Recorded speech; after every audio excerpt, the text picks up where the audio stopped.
Le je pense que je les ai lancés. Le je pense? Qu'est-ce que tu veux dire? Des ludes Des ludes et des plumes. et des plumes. La seule émission radioludique qu'on écoute jouer.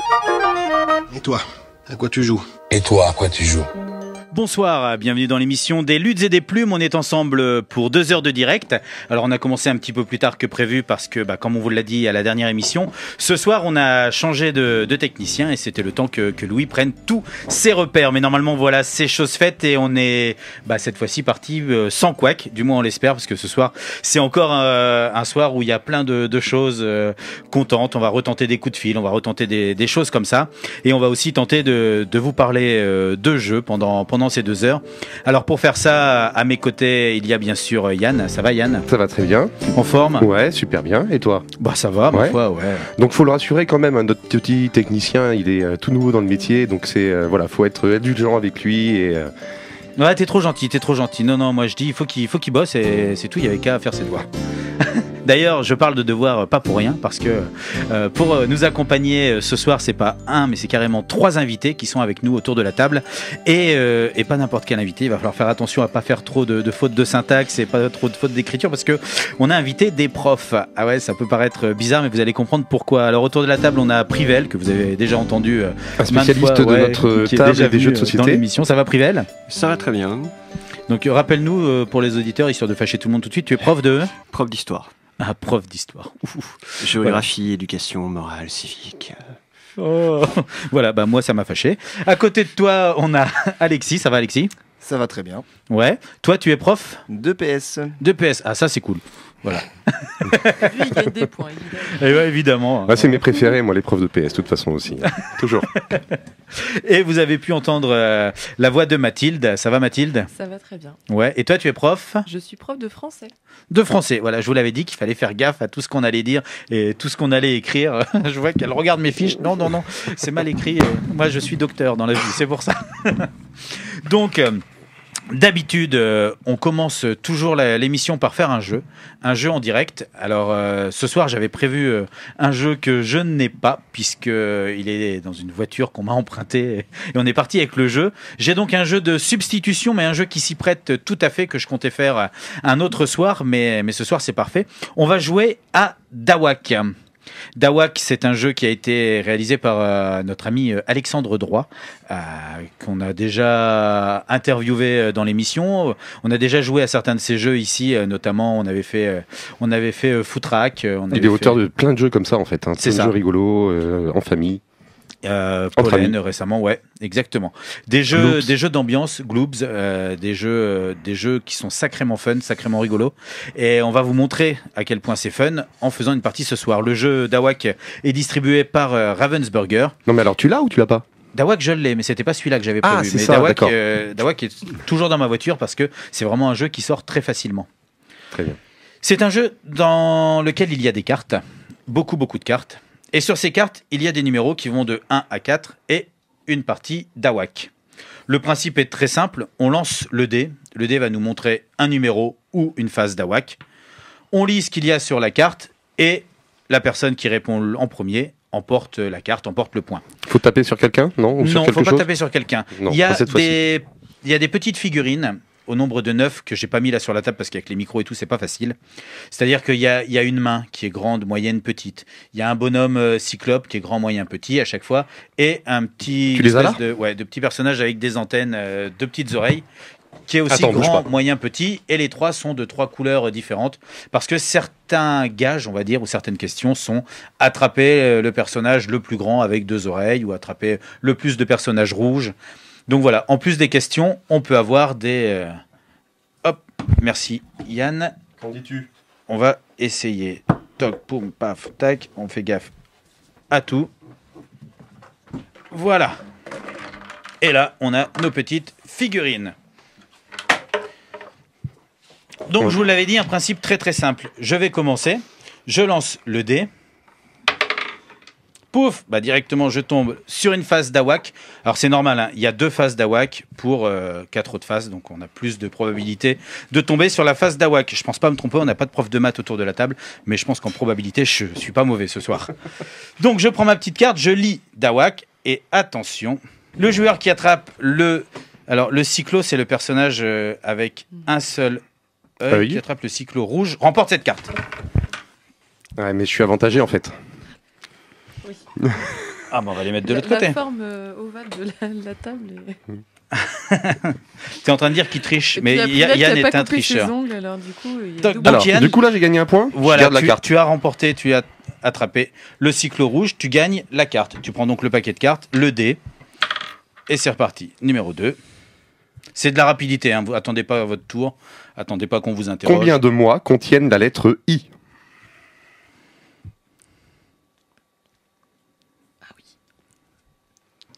Combien de mois contiennent la lettre I? 6.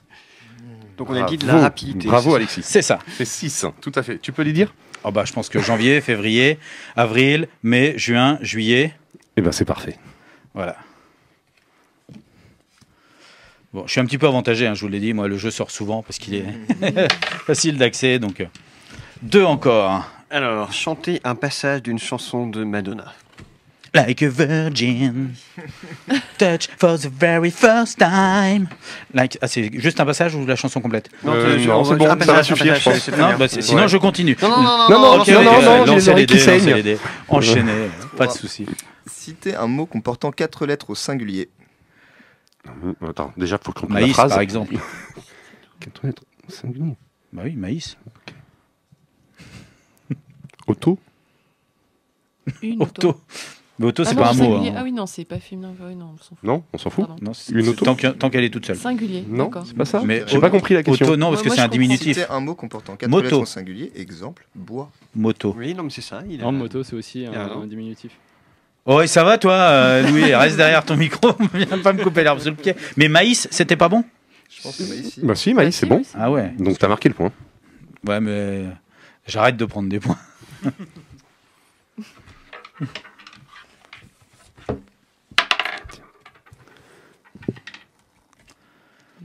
Deux. Sors souvent le 2. Ah bah pourtant il y en a qu'un sur le dé. C'est que vous lancez mal votre dé, monsieur. Mais c'est le principe des dés. Ouais, C'est des statistiques ça aussi. Bon. Combien de temps dure le mandat présidentiel en France? 5 ans. 5. Voilà. Ok. Ah, il y a de tout, hein, c'est de la Ouais, c'est bien, rapidité, on fait des révisions là, c'est la période en plus. Oui, Donc Ouf. très bien. Alors, allez, 4. Citez un métier commençant par la lettre D. Docteur. Docteur, ça marche très bien. Ah Et je te donne le Bien point. joué. Et moi qui pensais que tout le monde allait être ultra rapide là-dessus. Ouais, tout le monde allait dire Des plus longues dentiste, d'autres. fleuriste et tout, quoi. Enfin, Bah, le c'est truc, trop nul ça. Attends. C'est vrai que Fleury, ça commence par D. Ah, ça fait longtemps que j'ai pas Oui. fait un petit bac en fait. Allez, séquence pub. Retrouvez la marque associée à ce slogan. Parce que le monde bouge. Orange. Accent. Oh, c'est affreux ce que je viens de faire. Oh, c'est affreux ce que je viens de faire. Alors là, Alors, je Alors précise moi que ça je n'ai fait, pas ça la fait télévision. voilà, moi non plus, Ah, ouais. ça fait 8 ans que j'ai pas de télé, du coup. Et ben du coup, on s'en fout de la réponse. Je vous en fais une autre. Séquence pub toujours. Non, on veut tous le savoir. Retrouve- Les auditeurs, ils sont là, ils sont en train de manger leur volant. Bon, c'était le CIC, le Crédit Industriel et Commercial. Ah, Donc là, je vous parle séquence pub. Retrouvez la marque associée à ce slogan. Le bon saucisson, comme on l'aime chez nous, Ah, cochonou. cochon. Ouais. Oh, putain. il est redoutable. Non, t'as le droit de dire ces mots-là. J'ai le droit de dire ça? Ok. Essaye de tourner la tête. Ah oui, c'est vrai, j'ai pas encore le réflexe. Alors, 2 encore. 2 encore. C'est vrai qu'il sort souvent ce 2. Comment s'écrit 70 en chiffres romains? Alors ça c'est facile. Mais comme j'ai beaucoup de LXX. points, C'est. Ah non, comme c'est. j'ai beaucoup de points, c'est je vous bon. laisse. Putain, mais- Merci. C'est parce que ma fille a révisé les chiffres romains cette année. Tu sais écrire romain, toi? Elle a appris les chiffres romains cette 2, année. c'est pas possible. Ouais, ça passe souvent. Dites s'il vous plaît dans une autre langue. Please. Oh, t'es Mais- fort. Rapide. On n'a même pas le temps de respirer. C'est vrai. Ah bah c'est comme ça, on n'y peut J'ai rien. en japonais, mais je me suis rendu Bon, compte c'est que je extrêmement parlais pas addictif ton japonais. petit jeu quand même. hein. Arigato, arigato, c'est ça. C'est s'il vous plaît ou merci arigato. Alligato, c'est merci. C'est merci. ouais. Donc j'aurais pas eu le point là. Que boit la vache? De l'eau. De l'eau. Oh. Ah. Et pourtant, le On voit- lait, il passait on voit 36 ceux fois dans ma qui se tête sont avant fait avoir, avant de ouais. dire de l'eau. Tu sais, t'étais là. C'est pas du lait. C'est pas du Selon- lait, c'est pas du lait. selon C'est l'âge, blanc pareil, mais c'est pas du lait. Alors voilà, donc Dawak, on le rappelle, un petit jeu d'Alexandre Droit, édité par Ravensburger. Vous avez vu, c'est C'est un principe ultra simple. On lance le dé, on dit ce qu'il y a sur la carte. Mais c'est vrai, comme tu disais, Yann, il y a un petit côté addictif quand on commence en soirée. Et on aime bien continuer. C'est pas un jeu auquel on va passer 3 heures, mais c'est un jeu qu'on peut faire en fil rouge comme ça, et y revenir régulièrement. Tu poses 2-3 questions, tu passes ta soirée, tu reviens. Alors en fin de soirée, c'est souvent encore plus rigolo. Les gens qui passent des fins de soirée rigolotes sauront pourquoi je dis ça. Mais je vois pas de quoi tu parles. Non, je sais, mais c'est parce que toi, tu as l'habitude de t'ennuyer, mais ça, on n'y peut rien. Oui, c'est vrai que je pensais que c'était plutôt un jeu pour l'apéro, mais toi, ce serait plutôt un jeu après le digestif. Ouais, exactement, c'est ça. C'est un jeu apéro-digestatoire. Ça se dit ça en prof de français, ça se dit Je plus sois. Ah voilà. Si on met ça dans une disserte. Ça fait quelques temps qu'il est sorti. Est-ce qu'il y a des extensions ou tu vois des Pas à ma connaissance, non. Il n'y a pas d'extension pour venir renouveler cartes. Un petit peu le jeu. Pour l'instant, il y a un gros panel de cartes. C'est très rare de tomber 2 fois sur la même carte avec la même valeur. Ça peut arriver, mais comme il y a vraiment un gros panel de cartes, généralement, on a oublié qu'on avait eu cette question et on y revient volontiers, quoi. Tu vois. Les mois en I, j'avais dû l'avoir peut-être, mais alors j'ai quand même dû recompter dans ma tête parce que j'ai pas appris toutes les cartes par cœur comme au Trivial Pursuit, quoi. Parce que tu as appris les cartes par cœur au Trivial Pursuit ? Non, pas du tout. Non. Pas du tout. Donc voilà, Dawak, c'est très bien pour initier des non-joueurs, c'est très bien pour passer du bon temps avec des joueurs. Comme je l'ai dit, c'est un jeu plutôt fun, plutôt rigolo, auquel on reviendra très facilement et qui sort très facilement. On va faire, comme d'habitude, la première pause musicale de ce soir. Alors, avec une musique qui était prévue pour aller avec le premier jeu, mais qui va coller quand même avec celui-là. On va écouter Pierre Perret, Nos amis les bêtes. Toujours dans Des luttes et des plumes, en direct jusqu'à 23h30. On vient de s'écouter donc Pierre Perret, Nos amis les bêtes, et on va maintenant, avant de passer à l'interview des invités, des profs, vous vous demandez certainement pourquoi ils sont autour de la table alors qu'on parle de jeu. Ça fait titre de film un peu. Ouais, c'est ça. Et on va d'abord s'intéresser à notre ami Florent qu'on a réussi à joindre par téléphone et qui va nous parler en fait du festival Finistère de jeux qui a lieu dans pas longtemps. Ça va, Florent? Est-ce que tu m'entends? Alors, c'est un festival qui date de très bonne question. C'est la 6e édition. Donc, l'aventure a commencé en 2011. Ouais. Et là, on en est à la 6e édition en 2017, quoi. Donc, on a fait les 2 premières éditions dans le Finistère, dans des petits bleds du Pays Bigoudin, une 2e édition à Plouguiffon. Et puis, depuis la 3e, on a réussi à sédentariser l'événement dans la commune de Fouesnant. Ouais. Et depuis là, l'édition 3, 4, 5, 6, là, on est à Fouesnant, donc c'est très sympa de pouvoir se poser et puis d'avoir un pied à terre. Ouais, voilà, vraiment un pied à terre. Donc pour ceux qui connaissent pas, Fouesnant, c'est à côté de Quimper, hein, c'est ça? Ouais, voilà, c'est au sud de Quimper, exactement. C'est au bord de la mer. Au bord de la mer. Voilà. Est-ce que pendant ces 6 ans, comme tu l'as dit, à part changer de lieu, est-ce que le festival a subi quelques évolutions en fait? Est-ce qu'il y a eu des changements significatifs? Changement significatif, on va dire que le festival a évolué, il a grandi. D'année en année, on a réussi à rajouter des pôles. On a commencé comme une sorte de fête du jeu, un petit peu comme beaucoup d'événements ludiques. Et puis de petit à petit, on a eu la confiance des éditeurs qui ont commencé à venir de plus en plus nombreux, et puis avec plus en plus de moyens. Et puis, je dirais, depuis la 3e, 4e édition, on a commencé à mettre des choses un petit peu plus originales. On a commencé à mettre par exemple un pôle avec des jeux surdimensionnés. Donc, c'est-à-dire, c'est des jeux que tout le monde connaît quand on s'intéresse un petit peu au milieu du jeu. Et c'est juste que c'est des versions surdimensionnées des jeux. Donc, ça nous permet d'avoir une autre expérience de jeu que clairement on ne peut avoir qu'en festival. Qu'en festival, parce que personne n'a ça chez soi, parce que voilà, ça prend déjà assez de place les jeux de société comme une bonne ludo. Salut, j'ai 600 jeux surdimensionnés. Puis c'est des voilà, donc, du coup j'ai arrondi à la au fond de mon jardin. Ouais, et puis, donc voilà quoi. Autrement, qu'est-ce qu'on a rajouté d'autre? On a des illustrateurs qu'on a eu à partir de la 4e édition, qui viennent maintenant tous les ans.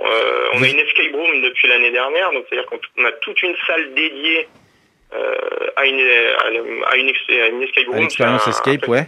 Extérieur qui nous fait ça.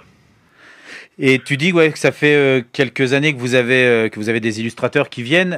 Vous, je sais que le festival est connu et reconnu parce que il décerne aussi le Grand Prix des Illus, justement, sur les illustrations de jeux. Est-ce que c'est quelque chose que auquel vous aviez pensé dès le début, ou est-ce que c'est venu un petit peu plus tard?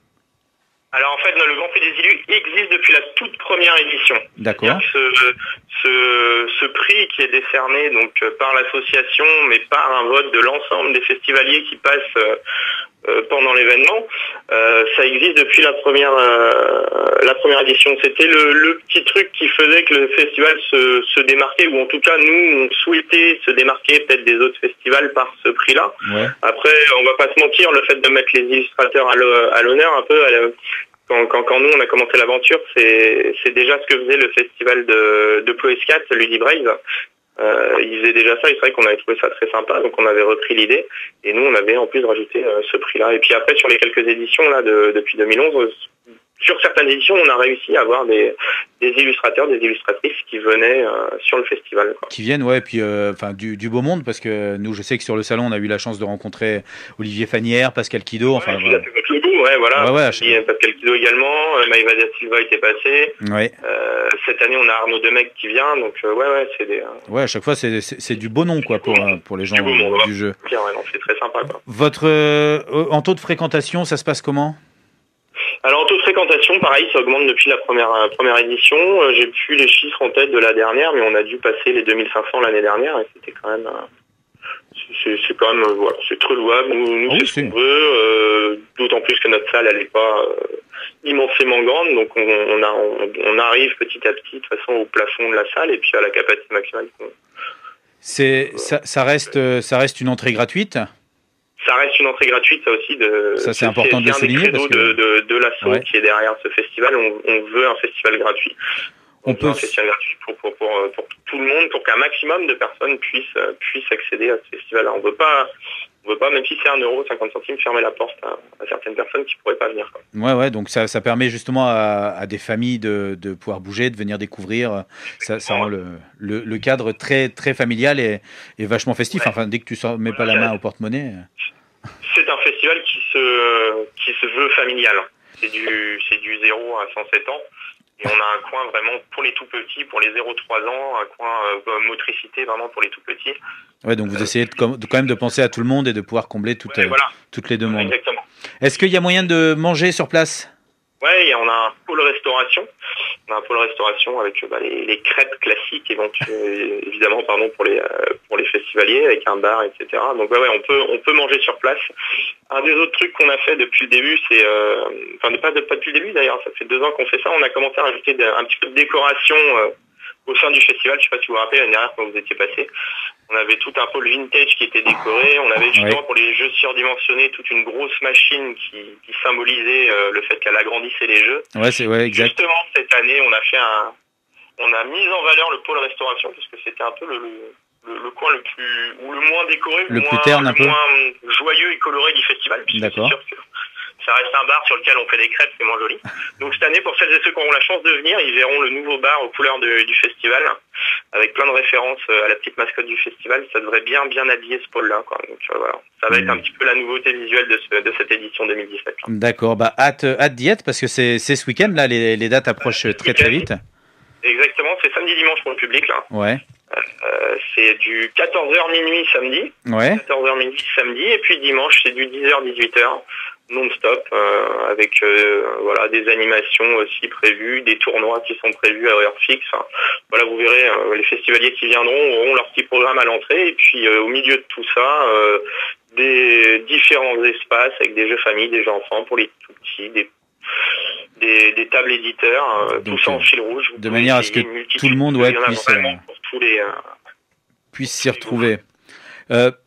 Est-ce que on n'a pas parlé de la nouveauté de cette année, à savoir qui est, je pense moi, encore une très très bonne idée que vous avez mis en place, le système de parrainage. Oui, ouais. Ça, c'est ce qu'on a fait cette année. Alors, on a essayé ça cette année. Donc, voilà, le système de parrainage, c'est-à-dire que, comme tous les ans, on a la chance d'avoir pas mal d'auteurs connus et reconnus du monde du jeu qui viennent au festival. Et en plus de cela, donc, comme tu l'as dit, cette année, on a également invité des auteurs de jeux en devenir, c'est-à-dire des Des gens qui avaient créé des prototypes. Voilà, qui ont des prototypes dans leur placard et puis qui n'ont pas encore eu la chance d'être édités. Et puis ce qu'on a proposé à ces gens-là, enfin ces auteurs-là, c'est de nous envoyer des protos. Enfin, on leur a pas demandé les protos, on leur a demandé des photos, des démonstrations de leur jeu, voilà, des photos de leur jeu, de l'explication. Et nous, avec les membres de l'association, on en a gardé une petite dizaine.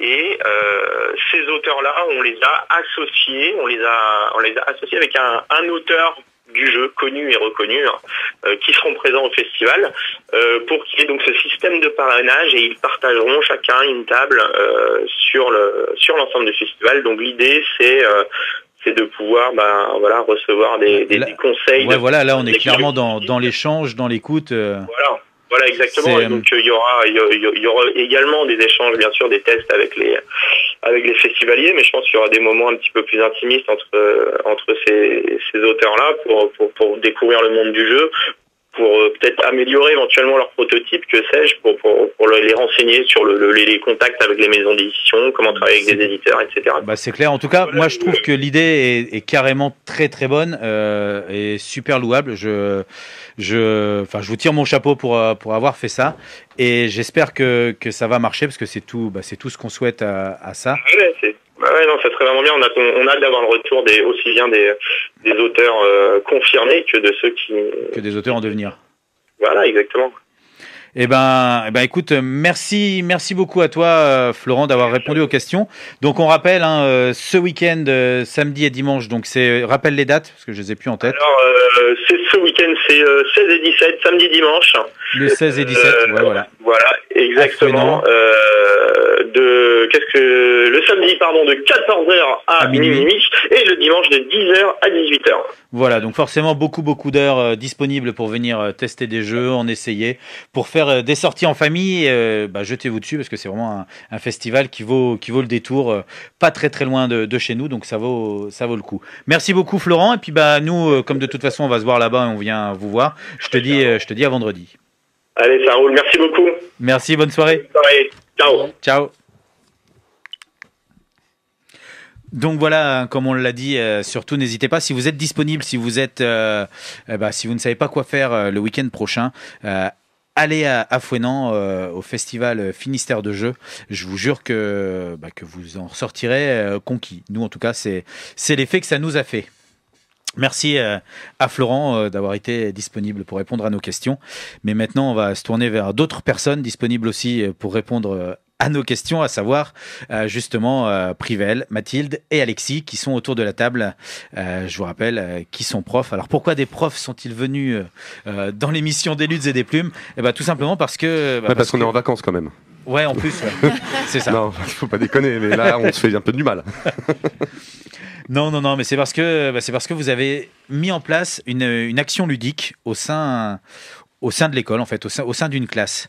Est-ce que, Privel, je crois que c'est toi qui as les infos, est-ce que tu peux nous dire un petit peu comment l'idée a germé, comment elle est venue, comment la chose s'est mise en place ? Alors, de mon côté, c'est un projet qui a été lancé par un collègue, donc Cyril Lafont au Collège de Guerre, qui a étudié sur Bilbo le Hobbit avec ses élèves en classe pendant de nombreuses heures. Et c'est un collègue qui a fait beaucoup de théâtre, qui a pratiqué comme moi du jeu de rôle dans sa jeunesse, encore maintenant, et qui voulait faire découvrir... Oui, il est beaucoup plus vieux, il a au moins 40 ans, tu te rends pas compte. Ah, si, je vois bien. Et donc il a tenu à faire découvrir le jeu de rôle à ses élèves dans le cadre de classe de 5e. Le fait de partir sur Bilbo le Hobbit, est-ce que c'est lui qui a choisi la lecture en fait, ou est-ce que c'était une lecture qui faisait partie d'un programme ?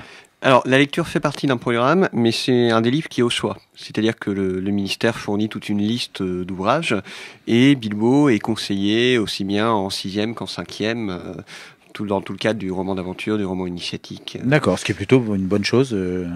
Donc il a choisi... Je ne sais pas si à notre époque c'était conseillé, je ne l'ai jamais Non, et là, il a fait vraiment Hein une apparition dans les programmes. Ouais. Le Seigneur des Anneaux, vraiment, parce que ça provoque l'appétence des élèves pour la lecture, quand même. Ouais. Cette Un peu comme il y a eu trilogie qui l'engouement fascine, pour qui Harry fonctionne Potter beaucoup. aussi. Il y a eu plein d'élèves qui Exactement. sont mis à la lecture à travers. Ouais, ouais. Et Harry Potter, aujourd'hui, fait partie des Vous leur, conseils aussi. vous leur faites D'accord. lire les comics Walking Dead ou pas? Non, pas encore, mais il regarde suffisamment la série. C'est un peu D'accord. cher. Ouais, mais il la regarde. Il maîtrise. Dès la 6e, c'est bon, c'est vu. Non, mais c'est un livre qui est au programme depuis quelques années, et c'est lié aussi au fait que ça a une certaine reconnaissance dans les études Bien sûr, universitaires, mais ce qui est plutôt. aussi bien en Angleterre Bon, ouais. qu'en France. Donc ça a permis d'avoir son inscription dans la liste.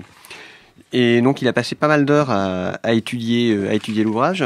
Il a notamment fait travailler ses élèves sur les runes, entre autres, pour leur donner un petit peu l'appétence d'un savoir inconnu, voir le lien avec les sources anciennes, avec toute une tradition.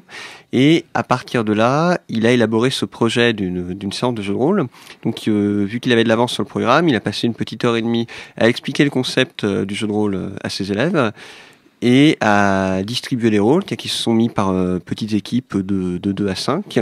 Il a fallu déterminer un maître du jeu, et ce maître du jeu a dû élaborer un scénario.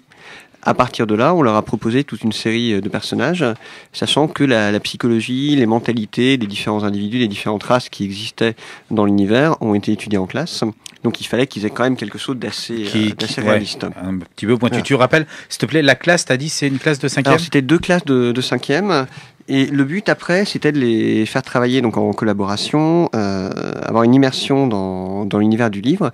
Et ça a vraiment bien fonctionné avec les élèves, parce que c'était la première fois qu'ils pouvaient avoir une pratique ludique dans le cadre d'un livre qu'ils avaient étudié. C'est-à-dire qu'ils ne restaient pas seulement dans le livre, mais ils sortaient du livre pour voir ce qu'ils pouvaient faire avec cet univers, et ça leur permettait de vraiment rentrer dans l'univers en question. Pardon. Oui, je t'en Est-ce prie. que certains des élèves, justement, étaient déjà joueurs? Est-ce qu'il y en avait qui... Non.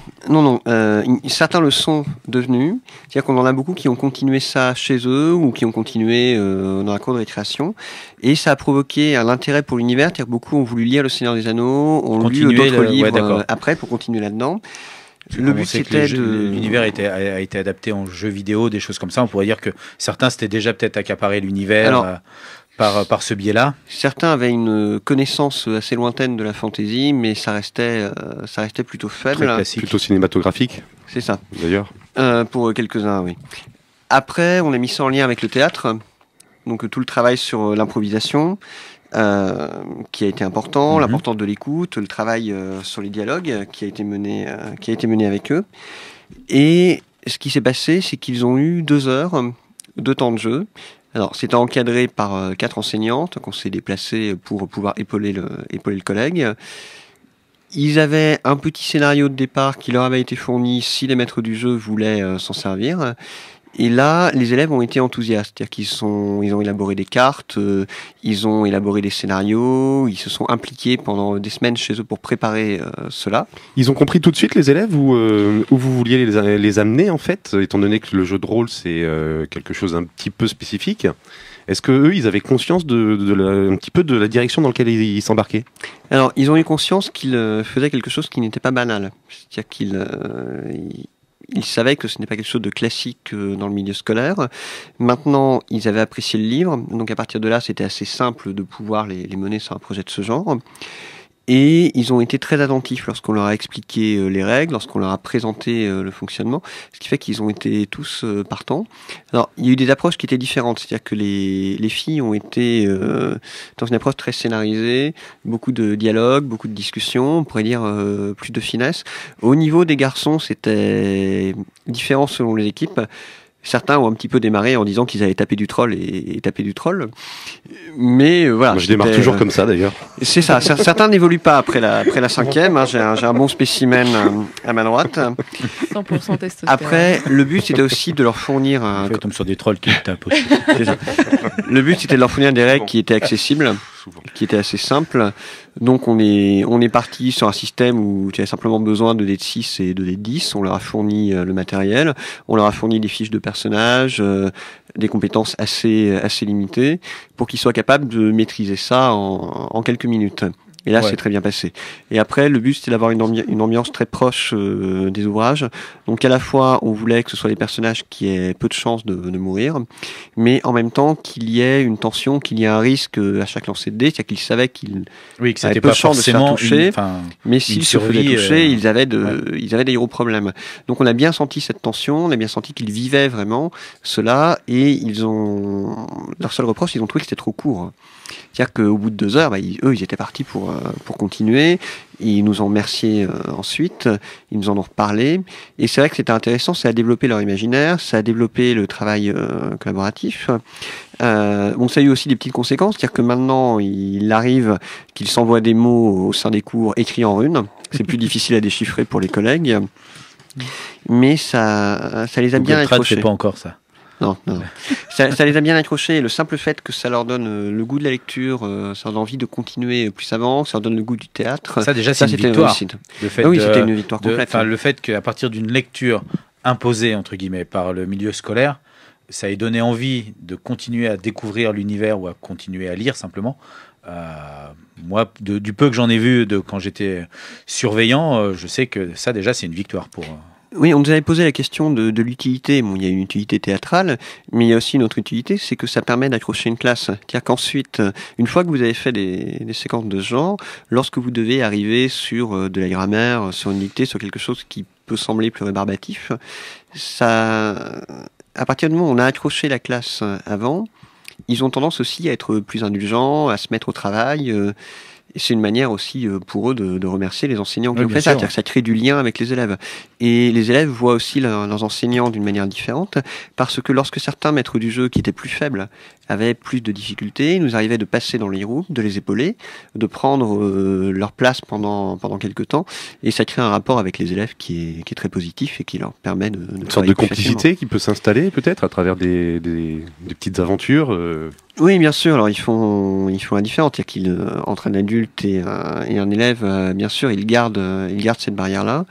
Mais c'est vrai que c'est plus simple après de leur demander des tâches qui peuvent sembler plus fastidieuses. Est-ce que ça, vous avez vu, des fois dans les classes, on peut avoir des clivages, différents groupes avec des gens plutôt bien intégrés, plutôt un petit peu en retrait ou des choses comme ça. Est-ce que là, vous avez vu une symbiose? Enfin, est-ce que ça a permis à certains de raccrocher le wagon? Est-ce que ça a permis à certains d'intégrer le groupe? Ou est-ce qu'on a encore eu un clivage avec Alors, j'arrive, non, dégage, toi, de toute façon. C'est plus difficile pour moi de dire ça, vu que ce ne sont pas des élèves que j'ai en classe en temps normal.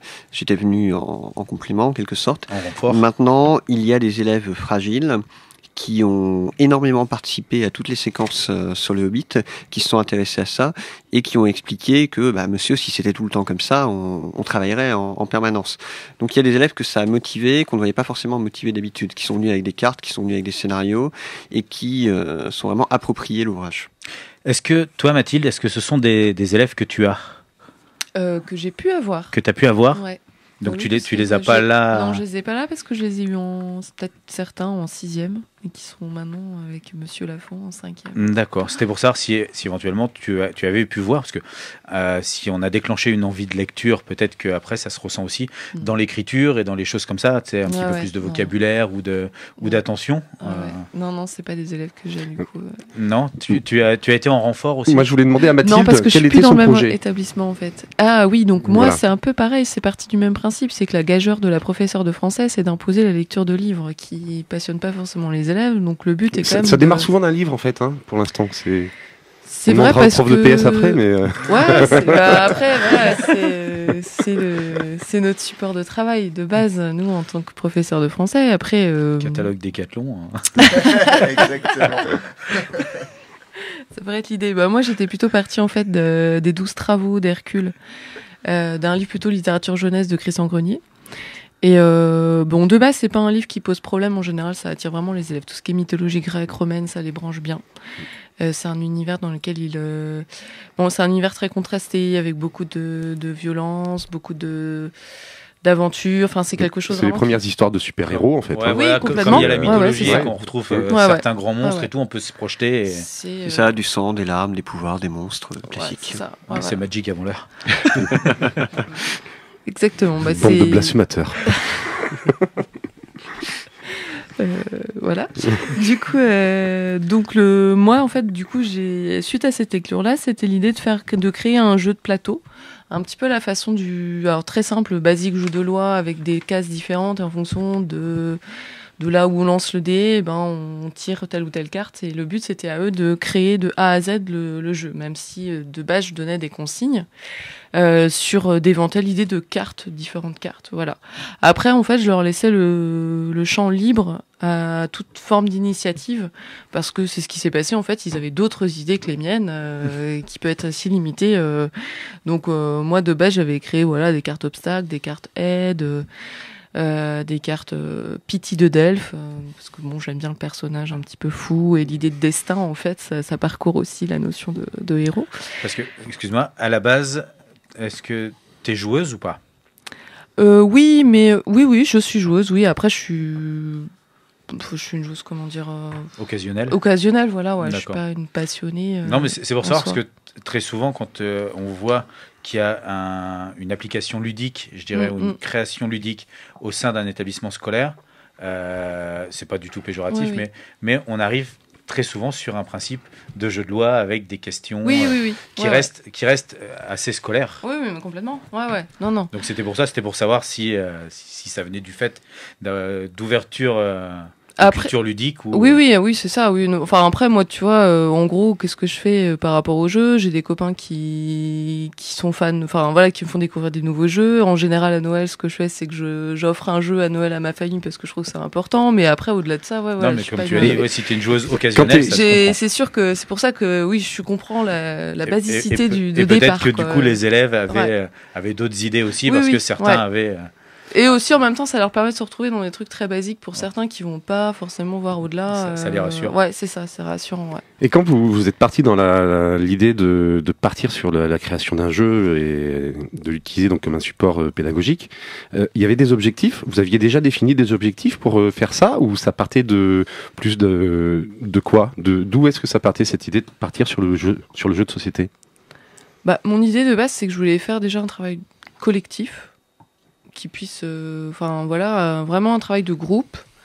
Après, c'était l'idée aussi de vraiment posséder le livre, parce qu'on en avait fait des études, mais après, aller voir un peu au-delà de questions-réponses ou des activités qu'on pouvait faire autour du livre, je trouvais que c'était un peu plus intéressant qu'ils aillent fouiller par eux-mêmes. L'idée aussi, c'était de fouiller un peu plus aussi l'univers mythologique, en fait. Parce que c'était à eux de créer des questions, ils pouvaient faire intervenir plein de dieux, des déesses, donc ils allaient faire des recherches par eux-mêmes, en fait. Ça permet d'approfondir déjà le premier sujet, en fait, d'aller plus loin. Après, moi aussi, c'était tout ce qui était domaine de la créativité, parce qu'ils faisaient leur plateau de jeu. Donc, vraiment de A à Z. Donc, vraiment le principe de création. Donc, j'ai eu des super beaux trucs. J'ai même eu un élève qui m'a fait un jeu 3 dimensions avec, en contre-planqué, avec... l'univers souterrain des enfers, l'univers des hommes premier étage, et puis le dernier étage c'était les Olympiens, les dieux quoi. Donc il a fait vraiment un truc. Il veut pas faire mon décor pour Zombicide lui. Parce que... et à côté de ça, c'était un élève en plus qui était vraiment en décrochage, qui avait vraiment des difficultés à s'insérer dans des groupes, à exister dans une classe. Donc là, grâce à un projet qui lui a parlé, qui lui a plu. Il a réussi à trouver... Voilà, il a brillé en fait. Ouais. Il a brillé, donc c'est valorisant quoi. Ce genre de choses, c'est vraiment très valorisant pour eux quoi.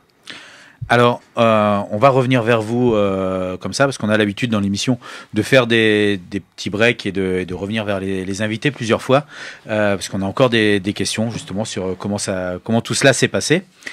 Mais dans l'émission, dans le fil conducteur, il y a aussi des moments où nous, on présente des jeux, en fait, des jeux de société en grosse partie. Et là, justement, moi, il y a un jeu dont je voulais vous parler. Alors, on n'a pas Damien, puisque Damien est absent pour l'instant, pour nous faire tous nos petits jingles, parce que d'habitude, on a toujours des jingles qui se lancent avant le jeu. Tout rigolo et tout. En fait, c'est ce qu'il y a de mieux dans la présentation du jeu, c'est le jingle. On va les faire à la bouche, quoi. Tandis que là, Louis, il est un peu sinistre, du coup, il peut pas s'en charger. Non, Louis fait la gueule, il est occupé avec ses boutons. Donc là, tu vois, là, je vais vous parler d'un jeu. On pourrait dire, par exemple, il y aurait fait un jingle du style bonjour, bienvenue au Meeple fringant. Que puis-je pour vous ? Oh, j'espère que vous avez des boîtes à ma taille. Pourquoi ? Parce que je suis un Meeple un petit peu extraordinaire. Ah bon, comment ça ? Mais moi, j'ai des boîtes. Oh non, celle-ci est beaucoup trop petite. Regardez, je ne rentre pas. Mais j'ai ça aussi. Oh, mais là, c'est beaucoup trop grand. J'ai beaucoup trop d'espace. Mais on m'avait dit que ce magasin était parfait pour moi. Qu'ici, il y avait des boîtes. Et je vois que, voilà, j'espère qu'il y a ma taille. Il aurait fait un truc comme ça. Il aurait dit, n'est-ce pas, Alexis ? Et j'aurais enchaîné en disant, mais Mais oui, bien sûr, je vais vous parler du jeu Yamatai. À part qu'avec Damien, ça aurait été drôle. Donc, je marque Privel, on ne l'invite plus. Voilà. J'espère que tu profites bien de ta dernière émission parmi nous, Privel. Donc, Yamatai, un jeu qui vient de sortir, qui est tout récent, qui est sorti le mois dernier chez Days of Wonder, qui a été créé par Marc Paquien et Bruno Catala. Bruno Catala qu'on a cité, recité dans l'émission, hein, puisque chaque fois qu'on a parlé d'un jeu comme Abyss, Five Tribes, Crazy Mystery, Dice Star et compagnie. Voilà, qu'on retrouve souvent à Finistère de jeu, comme vient de dire Louis. Exactement, qui sera à Finistère de jeu le week-end prochain, qui fait partie des fameux parrains, des fameux auteurs qui ont accepté de parrainer voilà, quelqu'un. C'est illustré par Jérémy Fleury. Jérémy Fleury, on en a parlé aussi il n'y a pas longtemps parce qu'il a illustré Océanos, Fourberie, le petit chaperon rouge. Que du bon. Que du bon. Voilà. À partir de 13 ans, ils disent Yamatai pour 2 à 4 joueurs pour des parties de 60 minutes. Voilà, 60 minutes bien tassées. Hein. Quand ils donnent des âges et du temps, faut pas trop s'y fier sur les boîtes de jeu. Souvent, on peut jouer soit avant, soit après, et souvent c'est un peu plus long. Alors c'est un jeu Days of Wonder. Days of Wonder, ça veut dire beaucoup de matos et du matos de qualité. On a un grand plateau magnifiquement dessiné avec... Heureusement que t'es là parce que moi l'anglais je connais pas et là vrai. j'aurais jamais pu comprendre ce que c'était Days of Wonder. Mais maintenant je suis rassuré. Ça veut dire beaucoup de matos. Beaucoup de matos et de qualité. Et de qualité, très bien. Il y a plusieurs Merci mots. Alex. On a un grand plateau avec des îles qui sont dessinées. Dans le matos, on a plein de petits bateaux en bois de différentes couleurs. On a des jetons culture, des tuiles de spécialistes, des tuiles d'action, des tuiles bâtiments. Enfin voilà, beaucoup de matos. Et le tour de jeu va se décomposer comme cela. Ça reste, comme souvent chez Days of Wonder, un jeu très fouillé, un jeu très prenant, mais avec une mécanique très simple. D'abord, on va piocher une tuile action, qui va dessus est indiqué des bateaux qu'on va pouvoir récupérer et une petite action qu'on va pouvoir effectuer. Ensuite, on va pouvoir faire du commerce. Nos bateaux, on va pouvoir les revendre pour avoir de l'or ou dépenser de l'or pour acheter d'autres bateaux qui ne sont pas de la couleur disponible sur notre tuile, par exemple. Ensuite, on va poser nos bateaux sur le plateau pour essayer d'entourer des huiles ou de rejoindre des huiles. Des îles. Et là, on va voir si, en plus, non. Parce que la mer est d'huile, peut-être. C'est ça, parce que la mer est d'huile. Des tuiles Des tuiles, des huiles. Et là, en posant nos petits bateaux, on va voir si on remplit des conditions éventuellement pour pouvoir fabriquer des bâtiments. Ensuite, si jamais on n'a pas posé tous nos bateaux, parce que des fois c'est intéressant d'en garder, on a accès à un petit port sur notre fiche pour poser notre bateau. Alors attention, on a un seul emplacement de port, donc on peut sauvegarder un seul bateau, sinon pénalité. Et puis à la fin, si on peut ou si on veut, on peut acheter un spécialiste. Voilà, on a donc ces 5 phases-là. Quand on a résolu nos 5 phases, on passe au joueur suivant, puis ça revient à nous si on joue à 2 ou au joueur suivant, jusqu'à ce que tout le monde ait fait un tour. Et on va faire comme ça à chaque fois ces 5 phases-là. On a une petite plaquette en face de nous qui représente notre personnage, même si le personnage de toute façon n'a aucun pouvoir, c'est juste une illustration purement décorative. Mais sur cette plaquette sont repris les 5 phases bien décortiquées de manière à ne jamais être perdu dans le jeu. Donc les tuiles action, comme je l'ai dit, dessus il y a un petit nombre et un petit dessin. Ça va nous donner les bateaux qu'on peut récupérer, la petite action spéciale qu'on va pouvoir effectuer et le numéro va nous donner notre position prochaine. Si je prends la tuile numéro 2, eh ben, je place mon petit meeple sur le numéro 2. Et donc, tous les gens qui vont prendre des tuiles après le numéro 2, la 6, la 7 ou la 8, ils joueront après moi au tour d'après. Je serai devant sur la grille de positionnement. Donc, c'est aussi une manière de se dire, est-ce que je préfère jouer premier ou plus tard au détriment des actions ou des bateaux. Quand on va jouer des bateaux, quand on va les poser, alors peu importe leur couleur, hein, on peut ramasser autour des îles où on a mis nos bateaux, autant de jetons culture que on aura posé de bateaux. Je pose 3 bateaux, je touche 3 îles, je peux récupérer 3 jetons culture. Je pose 2 bateaux, je touche 3 îles, je ne récupérerai que 2 jetons culture. Les jetons culture ont une importance parce que c'est eux qui vont nous permettre de recruter des spécialistes à la fin. 2 jetons identiques pour un spécialiste ou 3 jetons différents pour un spécialiste. Donc à moi de bien voir mon positionnement pour récupérer les jetons qui vont m'intéresser. Alors, là où c'est fun, c'est qu'avec les actions spéciales des tuiles, qui vont échanger ou bouger des bateaux de place, les actions des adversaires, qui vont en poser d'autres tout autour des îles, bah, petit à petit, il va y avoir une foultitude de constatations en fait, possibles. Quand on regarde le plateau de jeu, va sans arrêt évoluer. Pour construire, c'est simple, on regarde si une île bénéficie des conditions. Si ma petite tuile bâtiment me dit qu'il faut 2 bateaux rouges, un bateau noir, dès qu'autour d'une île, il y a 2 bateaux rouges, un bateau noir, pouf, je peux construire. Donc en fait, à moi de faire attention où je vais poser mes bateaux, où les adversaires posent les leurs, qu'est-ce que je vais pouvoir changer ou échanger pour bouger les couleurs, pour pouvoir bénéficier en premier de cet emplacement ou pas.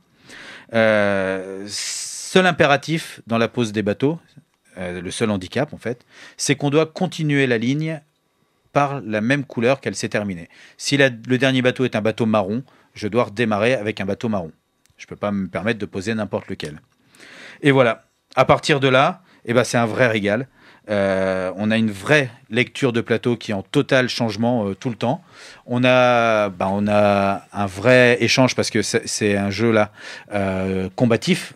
Mais je vais avoir une vraie lecture du jeu de l'autre parce qu'il faut que je fasse attention à ses recherches par rapport aux tuiles bâtiments possibles, par rapport à ce qui va rester en action, ce que je prends, ce que je laisse. Donc c'est un vrai jeu ultra complet.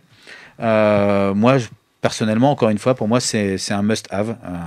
C'est un jeu, on dit, pour moi, Days of Wonder, Bruno Cathala, pour l'instant, à chaque fois. Ça te rappelle certains jeux déjà que tu connais un peu parce que... Alors, non, pas dans ce principe-là. Ça reprend un petit peu. Alors, on retrouve quelques similitudes. C'est-à-dire que en posant les bateaux, on pourrait penser à un petit système d'égrenage comme dans Five Tribes. Parce qu'on les fait se suivre. Puis en fait, on se rend compte que comme on peut les bouger, finalement, il y a des trous, il y a des choses. Et c'est une mécanique un petit peu changeante. C'est vraiment ultra complet. Ouais. Mais c'est vraiment ultra complet, en même temps ultra simple. Tu vois, on a un système d'enchères, encore une fois, on se rapproche de Five Tribes, qui est encore de Cathala et chez Days of Wonder, par le principe que si je prends une tuile, je vais me positionner sur telle position. Et donc, c'est comme une petite enchère, quoi. On l'avait retrouvé dans King Domino aussi. En prenant tel domino, il va m'aider, mais si je prends le 3e, je jouerai en 3e position. Donc on retrouve des petites similitudes de certains autres jeux, mais qui ont fait vraiment un jeu à part entière, dans une autre mécanique, un jeu différent. Moi, à chaque fois que j'y ai joué différemment. J'ai vu des approches différentes. Le fait que les spécialistes sortent pas tous dans le même ordre, le fait que aussi sur Internet, Bruno Cathala dise que lui, à chaque fois qu'il joue, il essaye de jouer sans spécialiste. Les spécialistes, c'est quand même des gros atouts, quoi. C'est des gens qui vont te permettre d'avoir plus d'emplacements de port, qui vont te permettre de toucher plus de jetons culture, de pouvoir faire du commerce supplémentaire, de commencer à toucher d'autres endroits plus, sur le plateau, de pouvoir. Enfin voilà, ça te donne vraiment plus de liberté au fur et à mesure. Ça fait mal à la tête un peu comme jeu. Finalement réfléchir. non. Non, j'ai l'impression que c'est plutôt assez fluide. Non, c'est assez fluide. La seule chose sur laquelle il faut vraiment réfléchir, c'est que quand tu as une lecture du plateau, tu dis attends, là, sur cette île-là, je vais pouvoir poser tel bâtiment parce que les couleurs font bien et qu'après 2 ou 3 actions, pof, il y a eu du changement et tu dis ah non, je peux plus. Où est-ce que je peux jouer maintenant ? Et si je joue là, qu'est-ce que je vais libérer ? Qu'est-ce que je vais donner comme possibilité aux autres ? Mais du coup, ça fait un vrai jeu combatif et un vrai jeu avec de l'interaction. Avec de l'interaction, voilà. C'est le mot que je cherchais depuis tout à l'heure. Tu peux jouer jusqu'à combien de joueurs ? Jusqu'à 4 joueurs. Jusqu'à 4 joueurs. Et ça peut changer en fonction du nombre de joueurs, je veux dire. Oui, totalement. La partie change parce que quand le plateau est le même, mais en fait, quand tu joues à 2, tu vas jouer 2 fois. C'est-à-dire que tu vas jouer avec 2 meeples. Et donc, tu vas pouvoir, si tu te positionnes bien, tu peux avoir des fois 2 actions à suivre, enfin 2 tours de jeu, et puis des fois non. Et donc, le fait de jouer 2 fois avec les spécialistes qui vont intervenir 2 fois, ça apporte aussi une autre dimension qu'au jeu où tu vas jouer à 3 ou à 4, où là, tu n'auras plus ce même intérêt de jouer plusieurs fois, mais tu vas retrouver dans le changement de jeu beaucoup plus rapide. Parce que quand on va revenir à toi, il y aura une pause de bateau flagrante qui va te libérer d'autres possibilités, parce qu'au départ, avec tes 3 bateaux, tu dis je peux rien faire, puis quand ça arrive à toi, il y en a 12, et là, tout de suite, c'est beaucoup plus facile. Donc vraiment, non, Yamatai, le dernier jeu de chez Days of Wonder, je vous dis, pour moi, c'est un must-have. C'est vraiment un achat que vous ne regretterez pas. C'est un très bon investissement avec un très joli jeu qui a une énorme rejouabilité. Allez l'essayer à Fouenan alors. Exactement, bah oui. Il y aura l'auteur, donc là... Allez l'essayer, allez l'acheter, et après faites-le dédicacer. Non mais c'est vrai. Donc voilà. Et comme dirait Forrest Gump, c'est tout ce que j'ai à dire sur Yamatai.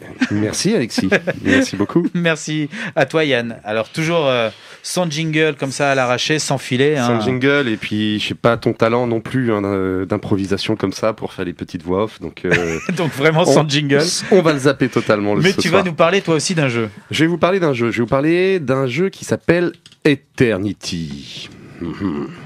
Alors, ça, c'est un jeu de Cyril Blondel et de Jim Drava. C'est illustré par Virginie Rapia et c'est édité par BlackRock Game. C'est ça. C'est à partir de 10 ans, c'est pour 3 à 5 joueurs. Alors, c'est marqué 3 sur la boîte, mais en fait, il existe, quand on lit la règle, il existe une version 2 joueurs. Donc, de 2 à 5 joueurs. Voilà. Petite coquille. Pour des parties de 30 minutes. Alors, quand on ouvre la boîte, eh ben, on a dedans... alors, c'est un jeu de pli. Déjà. Donc dedans, dans un jeu de pli, on va avoir des cartes. Donc nous avons 42 cartes dans la boîte, des belles cartes, très bien illustrées par Virginie Rapia. Moi, je les trouve très chouettes, très très très poétiques, un peu dans l'esprit Kirikou, voilà, ce genre de dessin un petit peu. Donc voilà, très joli. Et sur cette carte, on va avoir 2 indications. Une valeur qui va aller de 1 à 12. Et on va avoir des petits arbres. Sur certaines cartes, 2 arbres, 1 arbre ou pas d'arbre du tout. Je vais vous expliquer à quoi ça sert après. Ensuite, on a aussi, et comme c'est un jeu de pli, normalement on a des cartes, mais là on a aussi la bonne surprise d'avoir d'autres choses. Dans la boîte, on a des jetons, des petits jetons arbres qui vont servir à scorer, à marquer les points en fait. Le but du jeu, ça va être de donner vie à des arbres de vie. Oula. Donner vie à des arbres de vie. Si, ça se dit. Ah non, n'est-ce pas Mathilde ? Il y a Mathilde qui est là. Ça, et du coup, tu l'as déjà lu, toi. Bah oui. Tu vois, donc des fois tu l'utilises cette expression. Donc voilà, donc on a des petites tuiles arbres de vie que l'on va pouvoir donc faire pousser sur notre terrain que l'on va gagner. Ça va être les plis. Quand on va gagner un pli, on va avoir là une presqu'île, un terrain sur lequel on va pouvoir faire pousser un arbre. On a donc aussi des grosses tuiles épaisses qui sont le tableau des atouts. C'est le tableau des atouts. Et là, donc, on a tout le matériel et après, on a un petit carnet pour noter les points. Alors, on distribue les cartes. Si on est à 4 joueurs, par exemple, on a 10 cartes chacun. Il va rester 2 cartes que l'on va mettre sur le tableau d'atouts. Et là, ça va définir, en fait, là où il y a la majorité, ça va définir l'atout en question. Il y a 3 familles dans le jeu de cartes que j'ai oublié de vous dire, qui sont le feu, la terre et l'eau. Non, je me suis trompé. C'est pas ça. La terre, le ciel et l'eau. Il n'y a pas le feu. Mais c'est parce qu'il y a des cartes rouges et les cartes de ciel sont rouges. Et voilà, ça met un petit quiproquo. Mais l'important, c'est les valeurs. Et l'important, c'est les valeurs quand même. Oui, aussi, parce que finalement, les couleurs, les familles, c'est pour l'atout, pour définir l'atout quand il y en a besoin. Donc, on va mettre les 2 cartes sur l'atout, sur le tableau d'atout qui reste. Ça va définir l'atout en cours. Et cet atout va pouvoir évoluer au cours de la partie. Donc on est parti, on va poser une carte et le but du jeu, ça va être de faire des plis en corrélation avec le nombre de petits jetons arbres que l'on va gagner aussi. Donc en fait, c'est comme un jeu de contrat, c'est un peu comme de la belote de comptoir, pour ceux qui connaissent. Donc on va jouer nos cartes, si l'on fait un pli, et ben du coup on se retrouve avec une petite presqu'île, il manquera plus qu'à gagner un jeton pour pouvoir arbre, le planter sur son terrain. Et donc comment on les gagne ? Et ben quand on joue à son tour de jeu, si personne n'a encore fait cette action, j'engage une carte avec des arbres, soit 1, 2 ou rien du tout, si je veux par exemple. Je pose cette carte et le premier qui met cette carte-là dans le tour, c'est le seul qui pourra faire cette action-là. Donc il va pouvoir bloquer les autres sur ce type d'action par exemple. Donc si je mets par exemple 2 jetons arbres, ça veut dire que je prévois de remplir un contrat de 2 plis en fait. Si je mets un jeton arbre, eh ben, ça veut dire que je vais devoir remplir un contrat d'un pli. Et donc comme ça on va gagner au fur et à mesure de la partie différents plis, différents jetons qu'il va falloir faire corréler ensemble, faut que ce soit le même nombre.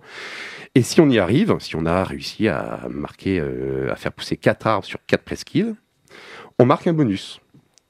Si on a plus de plis, par exemple, et pas assez de jetons arbres, et ben ça va pas nous rapporter de points en plus. Et si on a pris plus de jetons arbres que l'on a réussi à faire de plis, là, on marquera 0 points.